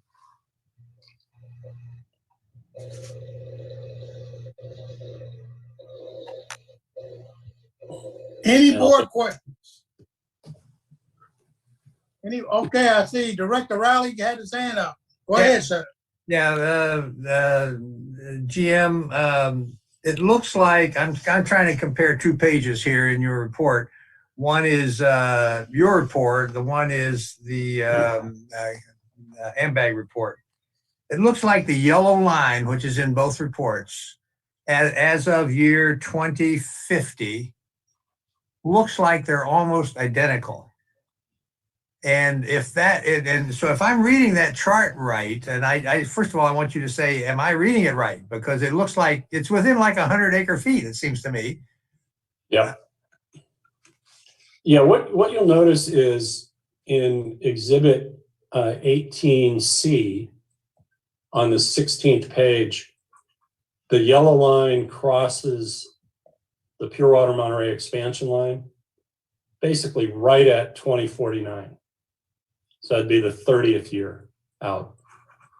Well, and that's the highest use factor that you've cranked into your projections, right? So I'm not looking at that. I'm just looking at. It seems to me that the Ambag report and the data that they used, and this is across a wide spectrum of data inputs that they've used. It seems like that they have come to the same conclusion that you have. And my comment is, I compliment you on having included the factors that make the most sense about projecting the future water demand and the need for supply. And it's just a compliment. That's all. I'm trying to say thank you. Well, I appreciate that. And one of the other things to think about, even if you don't like the way this forecast portrays growth, if we had pent-up demand and it all came out, it would raise the slope of the line early on, but it doesn't mean that you then stay at the same pace going forward. I mean, this is Ambag saying, what job growth can this community actually absorb, and how does that translate to people? And based through conversations with all the different jurisdictions. So, and even if you did make that assumption that there was a bunch of pent up demand and then you grew at the same rate as Ambag, so the Ambag kind of missed it. Well, then you're going to intersect the line in Pure Water Monterey expansion maybe 25 years out instead of 34 years out. So what it's telling the community is, if you believe Ambag and if you believe that the water use related to Ambag's forecast is even close, then you do have the opportunity with a smaller supply to survive for a number of years and then look backwards. How are we doing relative to the forecast that we based this decision on? And still have enough time to switch horses in midstream and say, oh, we need to bring a new supply online in 12 years, not 22 years. And so it's just, I know that there's a lot of concern about we have to do this and we have to do this now and we have to do it big. We got to go big. We need to solve our future needs today. We can only do this once. And it's just not borne out by the numbers. Okay, any other board questions? Okay, Director Roberson. Yeah, I want to reiterate what George Riley just said, in that using Ambag figures to figure out water demand, I think gives a lot of credence to the report that this board had adopted earlier that was supposedly controversial, but I think the Ambag facts substantiate the conclusions. Question, Ambag, I would think, included the RENA numbers. I wish I'm acronyms escape me, but each city and county has supposed allocation of a number of housing units that it is supposed to build as mandated by the state. So were the RENA numbers included in the Ambag report? Yes, and unfortunately, those RENA numbers are being reviewed right now. Yes. And they very likely will go up. So I think we'll probably see something different. The way their model works is they converted about 3 model cycles ago to a jobs-based forecast that then the employment growth drives the population growth. So then housing growth is driven by the population growth. That being said, they issue the RENA report locally, so they have to be consistent with their own RENA expectations. But my read of their growth forecast doesn't come out and specifically say, and we're 100% consistent with the RENA allocations that we've given every jurisdiction. Okay, the second question is, and it's probably premature for Ambag to consider this, post-COVID-19, post-pandemic, we're going to be looking at a different kind of workforce, which may be a distance workforce. And I don't know if that was a factor, and maybe we just don't know what the new normal is going to look like. So when you're doing job growth, you take Pacific Grove that's possibly going to build a boutique elite hotel at the American Tin Cannery.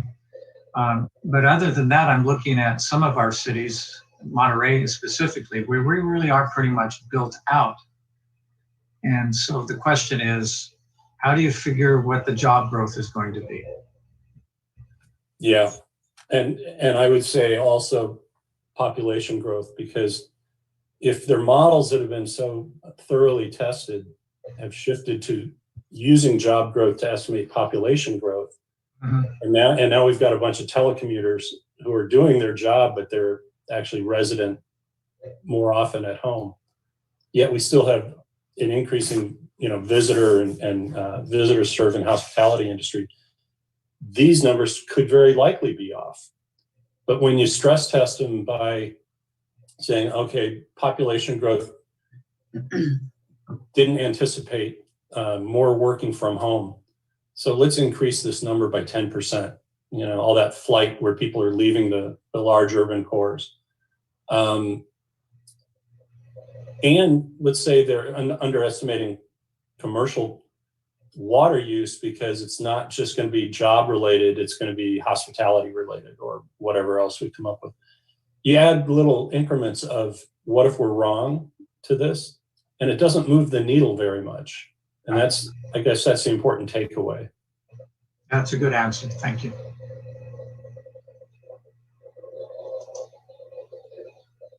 Go ahead, Vice Chair.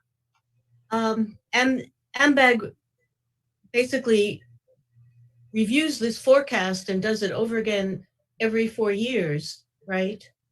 So that if the forecasts are off, you're gonna see that and do a course correction, based on those intervals of review. Yeah, that's exactly right. And I think, anecdotally, you talk to a lot of city managers and others, and they say, we've never met the Ambag growth forecast. So we go through this exercise and we come up with this, and it's a thorough forecast. If you go to the end of their report, they've got 5 or 6 pages of all the interviews they've had. So it's an arduous process that Ambag goes through. But, I'd hate to be wrong every year or every 4 years and look at it and go, yeah, it's not coming in the way we predicted. I don't think that that's the case. When they went through it the last time, they did test I think they had 4 different modeling tests. So I think they're highly confident, but you always run that risk of, all right, let's take a look at what we said 4 years ago and how do we feel about it today, and oops. And I think if that happens a couple of rounds, then you have to recalibrate the model. I don't know how to raise my hand, but I have a question. Oh, go ahead, Director Mallett. When was the Ambag report made? So it was in process quite a few months, but it was released in November. So they began the process, it looks like February of last year.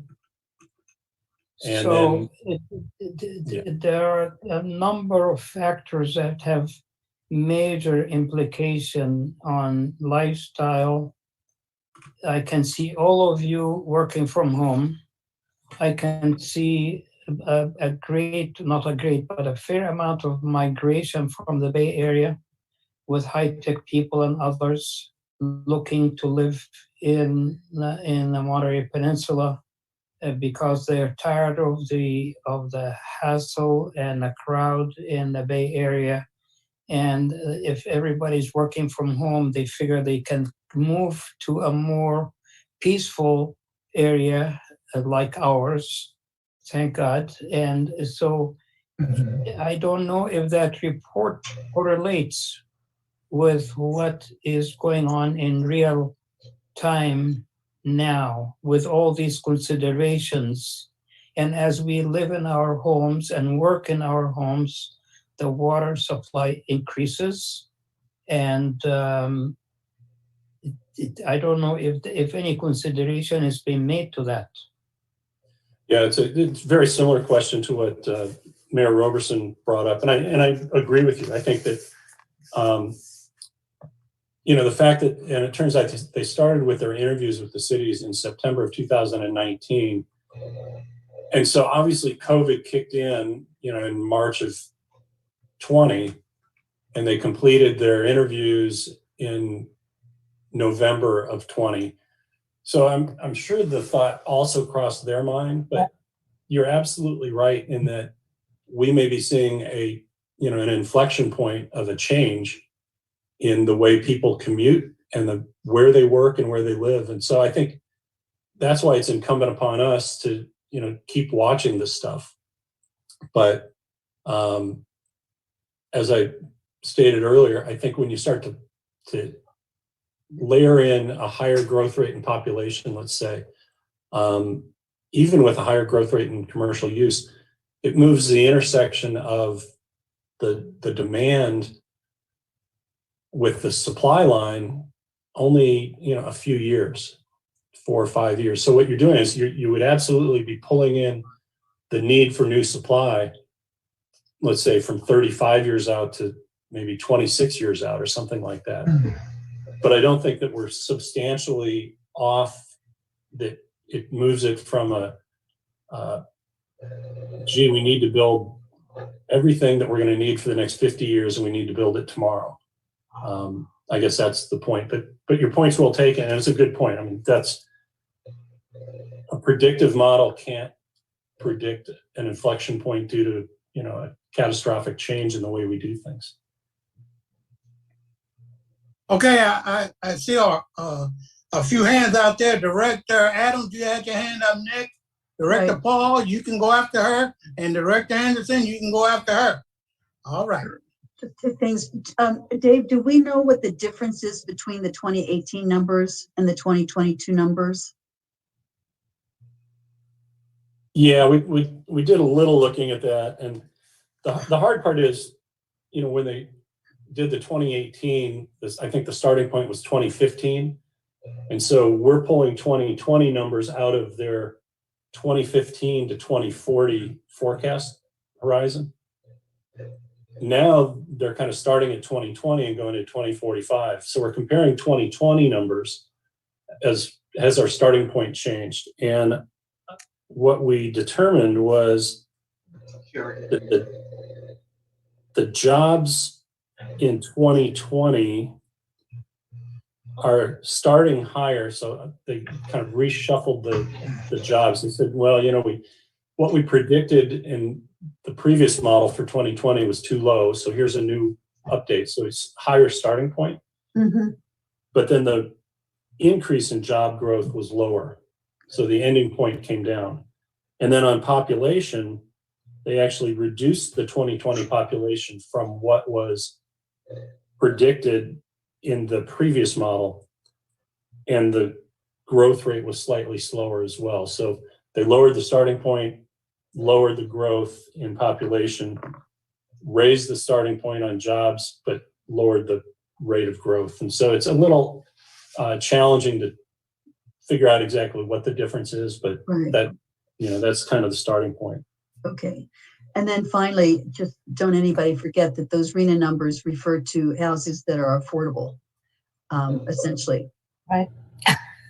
Although I think market is still like 40% of the total numbers that you get. So moderate, low, and very low, it's only like 58, 60%. So.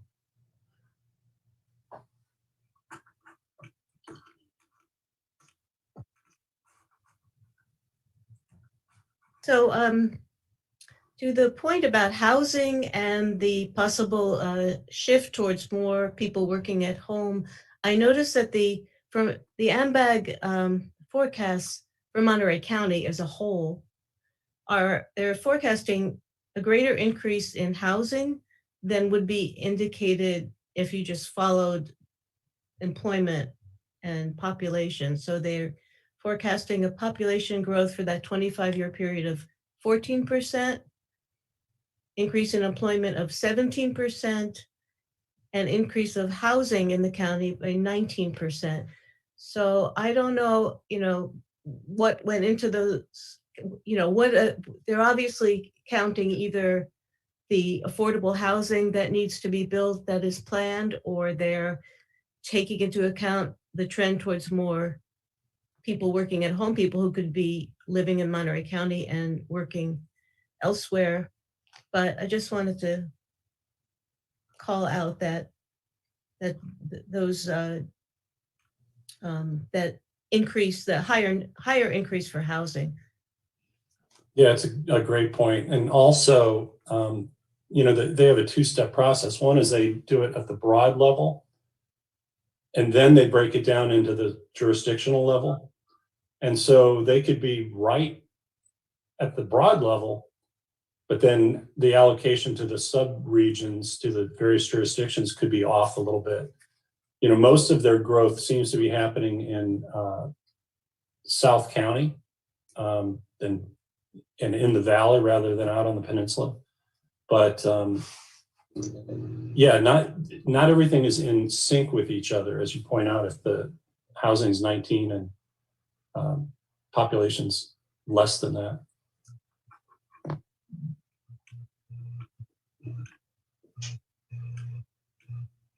Director Anderson, go ahead.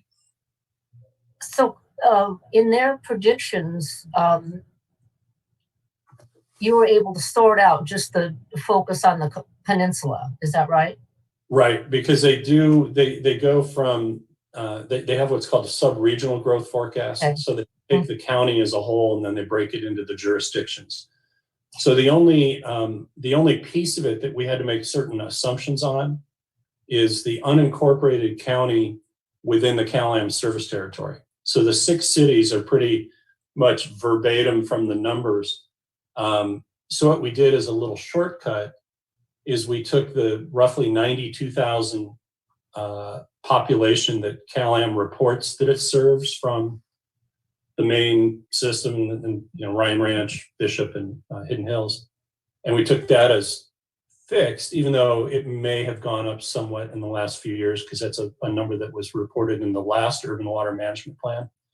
So we took the total of the cities and subtracted that from the reported number of customers, population served by CalAm.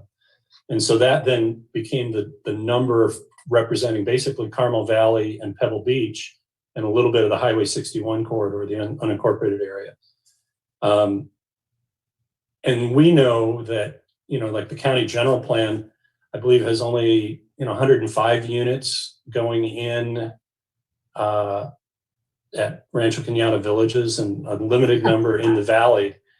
So the ability of that unincorporated area that's inside the service territory really doesn't have the ability to grow very much. Right. And so we were left a little flummoxed by that. And so instead of, mimicking, the countywide growth rate, which would really overstate what could go on in the Carmel Valley and Pebble Beach, we just generously said, all right, let's assume 1,000 new people in the unincorporated area in this 25-year period. So that's the only place where we made some judgment calls. Everything else derives directly from their sub-regional forecast numbers. I don't know when they completed, when they finished making their estimate, but geez, starting in at least May of 2020, there were already a lot of articles in the press about the effect of working from home and the prediction there was going to be all these empty office buildings and the impact of that.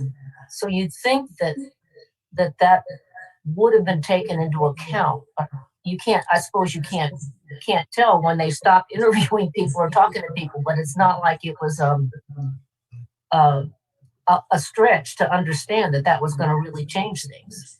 Right, I agree. Okay, one more question from Director Riley, and then we're going to take it to the public. Two quick things, and spinning off of what Commissioner Director Anderson just said. I think it's still unknown what's going to be the paradigm shift from COVID, but I can see it in turnover in housing, not necessarily new housing. So that's kind of my just take on that. But I wanted to point out two things. One, I think the likely change that we might see over the next few years, 10 years, is affordable housing, which may be smaller units, and there's a really drive for that. And that demand will add new people, I think. I mean, if that's where the development likely to take place, and that's where the kind of development likely to take place, and the population growth as well. So anyway, I make that point just to make my second point. My second point is, I was in a meeting with some state water people. I don't know, this was 3 years ago or so. And somebody said who is considered a guru around water issues, and I don't even remember her name, I could look it up and so on. But she said, if you're in the water business and you're not planning 20 years out, you're not planning. And so so what I say is I take comfort in what the projections that Dave, you've made, and the verification has come from Ambag, and that we are ahead of the curve. We are ahead of the curve. And so I think we're in a good position, and I just think we need to just keep our brains alive and keep them working. Okay. Thank you. Thank you, Director Rao. Joel, let's set the clock up and let's open up to the public and give them 3 minutes each. Will do, Director Edwards. So if you're participating by phone, please press *9, and I'll identify you by the last 3 digits of your phone number. If you're participating by computer or on your tablet, please make sure you use the raise hand feature. And I do see here that we have one raised hand, Susan S. But before I move her over, let me go ahead and share my screen and set the timer up. Thank you. All right, can everybody see the timer? Yes. Okay, so Susan, when you're ready, please present your comment. Thank you, Joel. Susan Schiavone. I just wanted to make a couple of points for the discussion, and that is thank you for doing this, Dave, because it does add more credibility to the report during the upcoming proceedings related to the water supply project. I also want to point out that in terms of at-home workers, we're talking about particular class of people, administrative and technical people that can work from home. We have a lot of workers that will not be working from home, tradespeople, people in hospitality, hospital workers, medical people. The schools are now opening. There will be childcare workers, all kinds of people that are going to work. I don't think that the population of people at home is going to be a huge percentage of that, and 10% may be right, but I don't think that's going to shift dramatically. I think this information says 2 things to me. First, if you have the opportunity to store water early in that curve because you have a lot of extra water, I certainly hope that the district will be planning on that and that they approve the Pure Water Monterey expansion, versus the desal, because what this shows exactly, even more dramatically with that shift in growth, is that if they aren't functioning at full capacity, we're going to even pay more for that desal water than we're thinking about because of that. And I know that's been spoken about, so I do hope you'll adopt this. And thank you for all your hard work. Thank you. Thank you. Yes, next up, we have Tom Rowley. Just give me a second here. And Tom Rowley, when you're ready, you may present your comment. Yes, thank you. Unfortunately, I missed part of the early discussion. I was showing a property in Las Palmas. Tom Rowley, I'm a realtor for 30 years. And trying to hang your hat on data that was generated just in the last year on real estate trends is kind of an exercise in futility. On the Monterey Peninsula, for instance, there was an article in the Herald quoted by the CEO of Monterey County Association of Realtors and several comments by some of the leaders in our industry saying that it was remarkable that prices went up, sale prices went up in 1 year from December 2019 till December 2020 of approximately 30 to 35% in some communities on the Monterey Peninsula. We've seen supply and demand kick in, and we've seen a lot of cash buyers from out of the county driving up prices. The other thing is we do not know the full impact of these trends, and trying to hang your hat on predicting down the line when we have a tremendous supply of all kinds of housing and a tremendous movement of people, especially from the Bay Area, paying cash for properties, upsetting the whole buying apple cart on the peninsula. So I believe you're placing too much confidence. I think I'm very familiar with Ambag. I'm on their nonprofit board. There are limits to the data, especially if they started earlier, and trying to base your predictions on trends when we've been in a voluntary conservation and a unique period of drought. Trying to project future demand is an exercise in futility. What we will need for the rebound, for jobs, businesses, and housing growth, there is a tremendous latent demand, I believe, that we will not know how bad it is until we get out of the pandemic and the economy starts to try and rebound. I think it is a mistake to update and vote and approve data that is based on not a solid foundation for trends that we really do not understand yet. Thank you. Thank you. Mr. Chair, this is a comment for Joel. Your timer does not appear to be working. Yes, it just froze up right now. Thank you, General Counsel. I was on that one. Okay, who's next, Joe? Yes, next up we have John Tilley. When you're ready, John Tilley, you may present your comment. Thank you, Joel. Can you hear me all right? Yes. Oh, yeah. You know, I think the current demand and supply should be really represented by the cost of housing around here. And if you look at the cost of housing, the demand is exorbitant. It is not represented by stale numbers. It is represented by the marketplace, and the cost of housing is doing nothing but going up and up around here. Earlier in the presentation, and this is on the demand and supply report, on the supply side, it was shown that the target for Pure Water Monterey was 850 acre feet. On the demand and supply report, it's showing it at 5,750 at best, with the expansion, which I hope works out, which is great. Love Pure Water Monterey. Hope the expansion performs to those total numbers. But I think the difference between 850 and 5,750 is a pretty large gap. So we should keep an eye on that. Earlier today, I was on a call around homelessness in Monterey County. There were 90 participants. These are people that are desperate for housing. This is our community. These are our workers. And I think that we need to represent our community, that we need to build a water supply project that is sustainable and scaled to meet the community. That's not based on numbers that are historically from a community that just doesn't have the ability to build things. because there is no water, but a community that represents the needs of the community and the many people out there that can't afford homes and that work here and that live here. Thank you very much for your time. Thank you. All right, Director Edwards, there's no more members of the public who would up. I think we got one more hand raised. Let me go back. We got Melody Chrislock. Go ahead. So Melody, when you're ready, go ahead and make your comment. Melody Chrislock, Public Water Now. You know, the last two speakers, it's like you can never make them happy with any kind of prediction for how much water we're going to need. You know, you use the historic model. No, that's no good. You use the current model, and that's no good. It's like, I don't know what they are wanting here for some kind of a model. But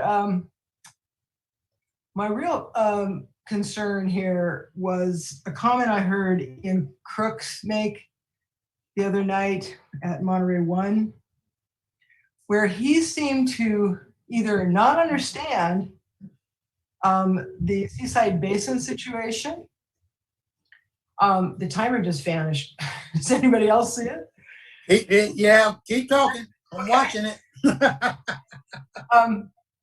The whole thing that it was just presented about the storage capacity, because theoretically in 25 years we might only need 1,000 acre feet of water, and yet we've got access to 2250 from the expansion every year for 25 years. That's a lot of water that could be stored in the Seaside Basin. And yet Ian Crooks refuted several speakers who commented on this and said, no, there's no storage of this water in the basin. It's water in, water out. And I was just mind boggled that, what is he saying? I mean, that you're going to put 2,250 acre feet in there. CalAmp can't use all that water. Where's it going to go if it's not stored in the Seaside Basin? Maybe you could explain to Ian Crooks what's going on here, or, I mean, maybe he's just lying for PR, but it just seemed crazy that he was saying this, and there's no water stored in that basin from the desal. I mean, so other people that have been complaining about the Seaside Basin is seawater intruded and it needs water put in there to protect it, are also not looking at all this storage. It seems like everyone's been ignoring the storage factor. And that really should be made clear to the community, because it looks like we're probably entering another drought and we're going to need that storage. Thank you. Thank you.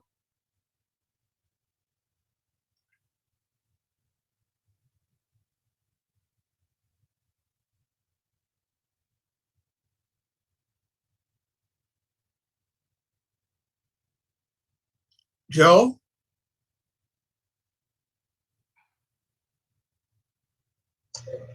Joe was Yes, muted. There you go. Director Edwards, yes. So yes. At this time, there's no members of the public who have their hands raised, and I'll go ahead and return this back to the board. Thank you. Good job. Okay, board members. Any other questions or comments? Director Rowley, go ahead. Thank you. I appreciate the comments from those that are challenging the projections, but I think projections are projections. You know, they're based on something.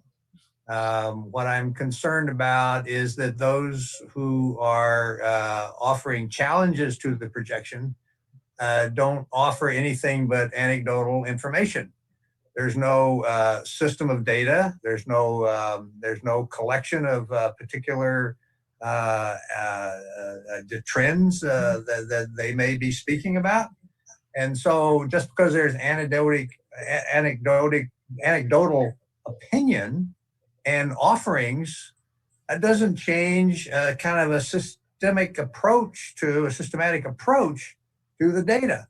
And I think that's what we're in. We're in the process of trying to analyze data and forecast for the future and understand existing dynamics and make the best decisions going forward. And to the extent that those that are naysayers or have alternative opinions, that they don't offer a systematic data dialogue for me to even engage in. So I'm just very supportive of where we're headed on this this report and what's been kind of confirmed through the through the Ambag process. And I'm not swayed by the other opinions. Thank you. Go ahead, Director Paul, and then I got a couple of questions. Go ahead. Yes, well, as Director Riley said a few minutes ago, it is our job, it is the district's job to plan. And to do water planning, it has to be done decades ahead. So you must use forecasts and estimates, and you have to make some assumptions. I appreciate very much that our general manager has done a very serious supply and demand study, very credible, very thoughtful. It's the best available. And I appreciate that he just updated. It's very valuable and very needed information. And I'm not aware of any other supply and demand study or estimates that even comes close in reliability. That's it. Thank you. Any water that is stored is going to have to be stored in the Seaside Basin, correct? That would be correct, yes. Okay, and this 1-for-1 water, are we talking about from the Carmel River, or are we talking about 1-for-1 water from Pure Water Monterey? Yeah, I think the 1-for-1, the way the first phase of Pure Water Monterey is working is it is 1-for-1. We inject an acre foot and an acre foot comes out before the end of the year because what's being provided from Pure Water Monterey, in addition to the other legally available supplies, still is not quite enough to meet the overall demand. So you know that you're going to need it all. If you do an incremental expansion that has more water than the total demand of the system, then you get into this point of concern, which is, okay, I've got too much supply. If my supply exceeds my demand, I have too much supply. What do I do with that? I either dial the plant back or I run the plant harder, but take less water from the river that I'm legally entitled to, or less water from the Seaside Basin that I'm legally entitled to. But at some point, supply has to equal demand. What we in the water business like to do is bank in periods of excess supply. So if you imagine most of California that has to rely on dams and storage, when the rains are falling, you try to put a lot more of it in your reservoir. And, you used to see the bathtub ring pictures of Lake Mead, outside of Las Vegas. That's the whole point, is if you can build your storage when it's raining, then you've got excess supply when it's not. And who pays for that storage is going to be subject to the question. So an expansion of Pure Water Monterey, to the extent it has excess supply for what's needed this year, next year, the next 5 years, someone would have to make the decision that it's in our interest. So if Cal-Am is still the provider and they say, well, we don't need 2250 every year, but we will commit to 500, and that 500 actually exceeds what you need next year and the year after, then they would be paying for banking the water.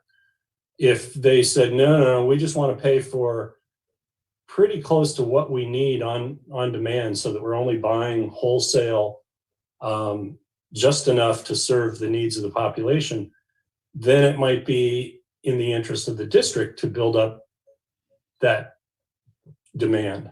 That supply put it in the ground.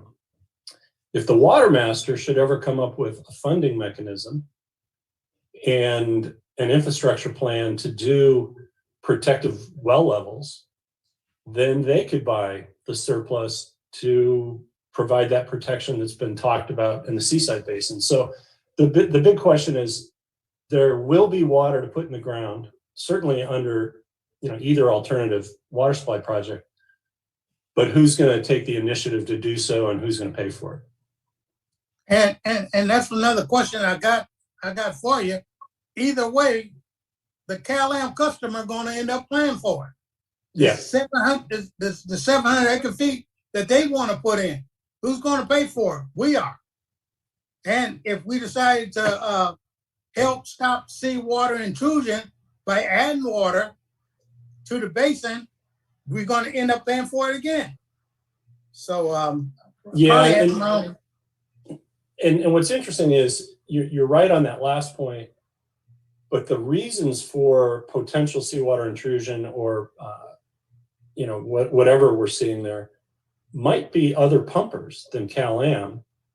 Historical pumping combined with, for example, Seaside Muni going back to its well to serve the golf course, and you don't really know the distribution of cause. And the traditional framework has been everybody who caused part of something should help pay for it. And here we don't even have an allocation of who's responsible. So, but I think in the whole, your point is well made, that the majority of the Seaside Basin water is on the ratepayers anyway. So if they had the majority of the fixing of it, it would be on the ratepayers. Thank you. Any other questions? If none, I move to adopt this report. Do I have a second? I'll second it. Okay, Vice Chair, raise the hand. She beat you, Mayor. Sorry. Okay. All right. We have a motion approved by the chair and a second by the vice chair. Any other comments? If none, roll call vote, please, Sarah.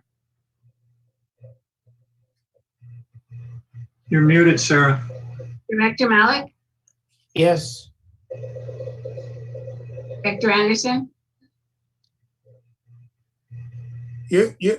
She's muted. Sorry. Yes. Director Roberson, Yes. Director Adams, Aye. Director Riley, Aye. Director Paul, Yes. Director Edwards. Move to adopt. Approved 7-0. 7-0, thank you. General Manager, what's the next item? So the last item is discussion. It's item 19. This is the status on the Measure J Rule 19.8 spending. This report does appear every month in the additional reports, but we don't talk about it very much. So we felt it was important to give a quick check as to what the costs of Measure J have been, as well as address a question that came up in our administrative committee meeting last, where a member of the public said, I think that all of these expenses related to Measure J are actually legal expenses of the district. And when you do your legal expense report at the administrative committee, they should all be included, and that we, the district, are kind of understating our legal expenses because we separate them from these.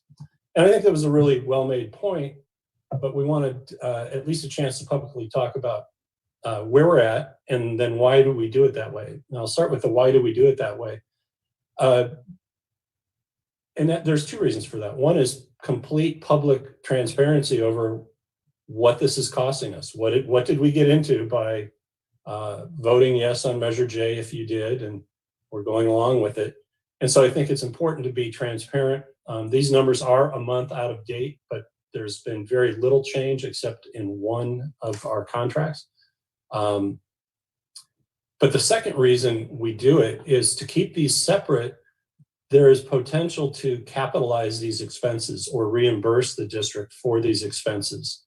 Whereas most of the other legal expenses, if not all the other legal expenses we incur, are more like operating expenses. But these items to the extent that we issue bonds for an acquisition, can be reimbursed and need to be tracked separately. There are IRS rules about how long a period you can reimburse for, and that type of thing. But so that's why we segregate them, so people can see them and that we can also track them for potential inclusion in the acquisition price for either reimbursing reserves or what have you. Now, so where do we stand? There are 3 phases to this. The bottom chart, which goes over to the next page, was all of the work that brought us to the feasibility study conclusion and the public workshop in November of 2019.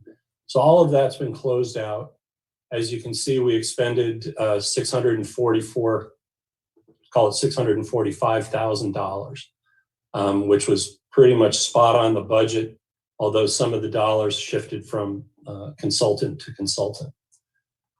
Then going to the top chart, this is phase 2, and this was primarily authorized in December, and these were the next steps. CEQA work for the environmental impact report, appraisal services on actually getting to converting that valuation that led to the financial feasibility study in 2019 to a full-blown appraisal so that we could do a bona fide offer should the board decide to pursue that. Operations plans, we actually received those at our October 29th meeting. District legal counsel is segregation of expenses for Mr. Laredo's office specific to this. The MAI appraiser was new, and that was to do the real estate component of the appraisal services. And then Jacobs Engineering was also an operations plan, and then contingency and what have you. So all told, year to date, we approved 1.2 million, and we've only had invoices for 730,000. I do anticipate that the eminent domain legal counsel will continue to spend through your decision whether you want to move forward with an offer to the company. The appraisal services and the MAI appraiser, they were ready to go middle of October. Just this morning, we sent our LAFCO application to LAFCO overnight and gave them electronic version this afternoon. So now we're reliant on the LAFCO process. If it takes 4 to 5 months, then the appraisers are going to have to update their information. And so we'll retain a little bit for the appraiser folks. Other than that, unless there's expert testimony that's required due to a lawsuit, we don't expect any of the other, the CEQA work, the operations plan, or Jacobs Engineering to incur any additional expenses that haven't been reflected. And then finally, that one little box kind of between these 2 big boxes, by virtue of getting sued over the CEQA work, the board authorized in December to hire a CEQA litigation specialist. And we put a $200,000 cap on that, although we're quite hopeful that it won't come to that. So that's the other kind of new parallel process, is defending ourselves. But all told, you look at it, to date, we're, just over $1.3 million in, almost $1.4 million in total, which, I think it's important for the public to know that this stuff isn't cheap. And, we all know who initiated the Measure J process, and it's important that he keep his eye on this stuff as well as the Public Water Now folks, to understand that, this is the cost of doing the people's business.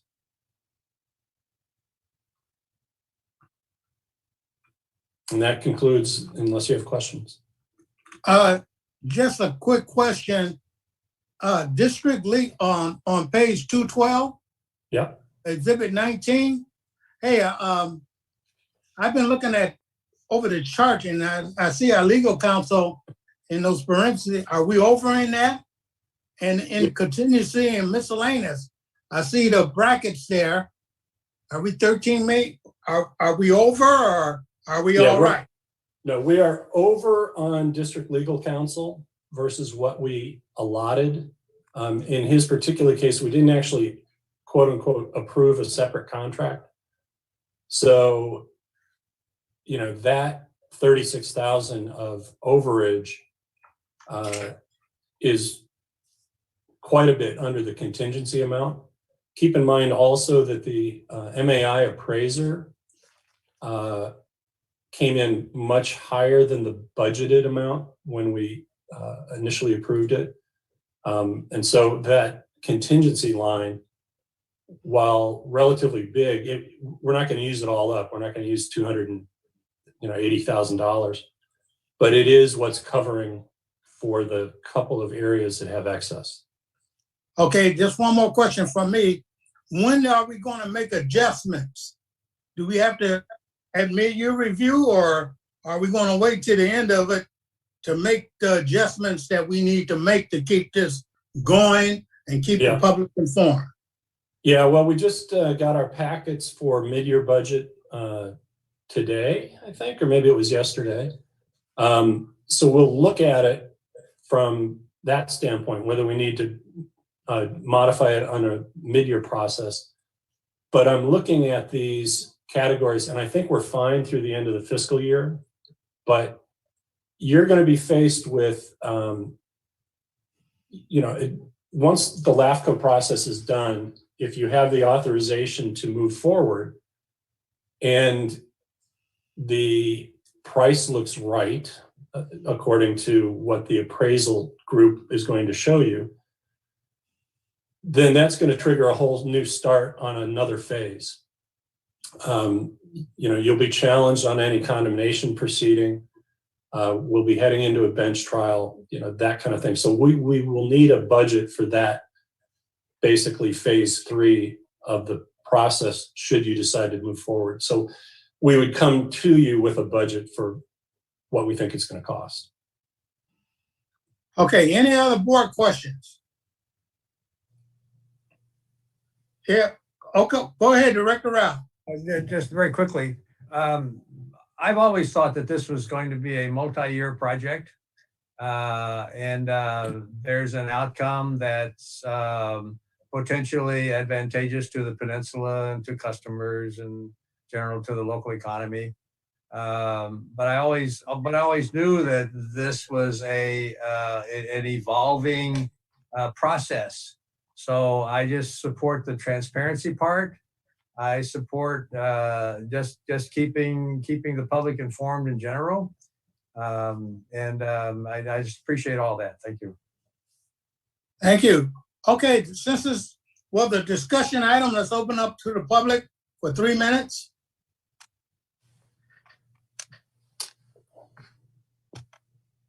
So again, if you are on the phone, go ahead and press star 9, and that will let me know that you wish to make a public comment, and I'll identify you by the last 3 digits of your phone. And if you are on your computer or on your tablet, please use the raise hand feature. Let me go check in really quick, and we have Susan S., who wishes to make a public comment at this time. So before I move her over, let me go ahead and screen share. And is everybody able to see the timer? Yep. Okay. So Susan, when you're ready, you may present your comment. Thank you. I'm a supporter of Measure J very much, and so I want to thank you for the transparency and keeping the public informed about what it does cost. I just have, one question. At the 1.4 million, do you consider that a average cost in terms of these types of transactions that are going on elsewhere or historically, or do you consider it a very high cost? I'm just trying to put some perspective on that in terms of where you think we are, because it is a lot of money, but I'm just trying to get a perspective in terms of what's the average kind of output for doing this kind of event. Anyway, thank you. Thank you. Okay, Director Edwards, there's no members of the public who wish to make additional public comment. I take that back. It looks like we have Tom Rowley. He wishes to make a public comment. So Tom, when you're ready, you may go ahead and present your comment. Yes, yes, thank you. I hope you can hear me. This is a follow-up to a question I asked previous meeting. Again, Tom Rowley, concerning the proposed 2 alternative operating plans, which were presented to the board back on the special meeting, October 29th. To my knowledge, I have not seen any agenda item where the corrections were brought back. I believe there was a promise or a commitment by the general manager to bring back corrections because he recommended not approving them, but just to receive those 2 alternatives. One was the district with additional personnel would take over running Cal-Am. The other was to hire a contractor company. I think basically those were the 2 alternatives that were presented. It was clearly pointed out, probably 2 directors that aren't around anymore, Molly Evans and Hoffman, who pointed out that there was a lot of extraneous information and that needed to be language needed to be cleaned up to clarify. Hopefully I had hoped to hear at some point that the board would receive corrections and bring those up to date before they are submitted to LAFCO or wherever they are submitted to. I understand it's part of the submission to LAFCO to get their approval for the takeover. So I would like to request if the general manager can clarify that. Thank you. Thank you. Director Edwards, I see no raised hands. I'll go ahead and return this back to the board. Thank you, Joel. GM, can you, Mr. Rowley's comment, can you comment on him? Yeah, you want Mr. Laredo? Do you want me to address Ms. Schiavone's also? Yes. Yeah, I'd say that our expenditures or our budget is a little higher than normal. There is not really much normal. I mean, these types of things don't happen very often. But we did choose to develop operations plans in advance of a decision to do any work. And we did CEQA a little more thoroughly than probably was needed. So I would say that, many of these expenses would be required after making the decision to move forward. But I think, in cases like Missoula, Montana, where they already had an operating department that could absorb the water company, they probably didn't do as much work on the operations plans. So a little bit higher. To Mr. Rowley's comment, what we said is when we bring the operations plans back for adoption, you will see all the changes, but we would make changes that are requisite to get the plans together to get into the LAFCO application. So both plans are in the LAFCO application. The LAFCO application will be made available on our website either tomorrow or Monday in that little Measure J section of the website. There was a very strong effort at the front of both documents to help the reader better understand that we've not been given access to the system. And so anything that might be said in these documents that seems contradictory to how the system is currently being operated is unintentional, because the intent is to operate the system basically as a change in ownership with no change in operations for at least a year, and observe, what as a new owner you would be inheriting. And then if strategic decisions are made to change operations at that time, it would be subject to whatever's needed in the future. So that disclaimer, purpose and disclaimer, was added to the front end of both. And then we had a series of, we had a few comments put in letters to the board, as well as our own eminent domain attorneys had made probably 6 pages of suggestions. all of which were incorporated. So there have been made changes from what was seen. The board will obviously get a chance to look at it again prior to any resolution of necessity and actually adopt the operations plans. But the clarification that we talked about at the meeting has been incorporated. It's a 300-page application. So it probably, the operations plans are 200 of the 300. Okay, thank you. Any other agenda items we have, General Manager? Information items, staff reports, any board member want to pull them or anything?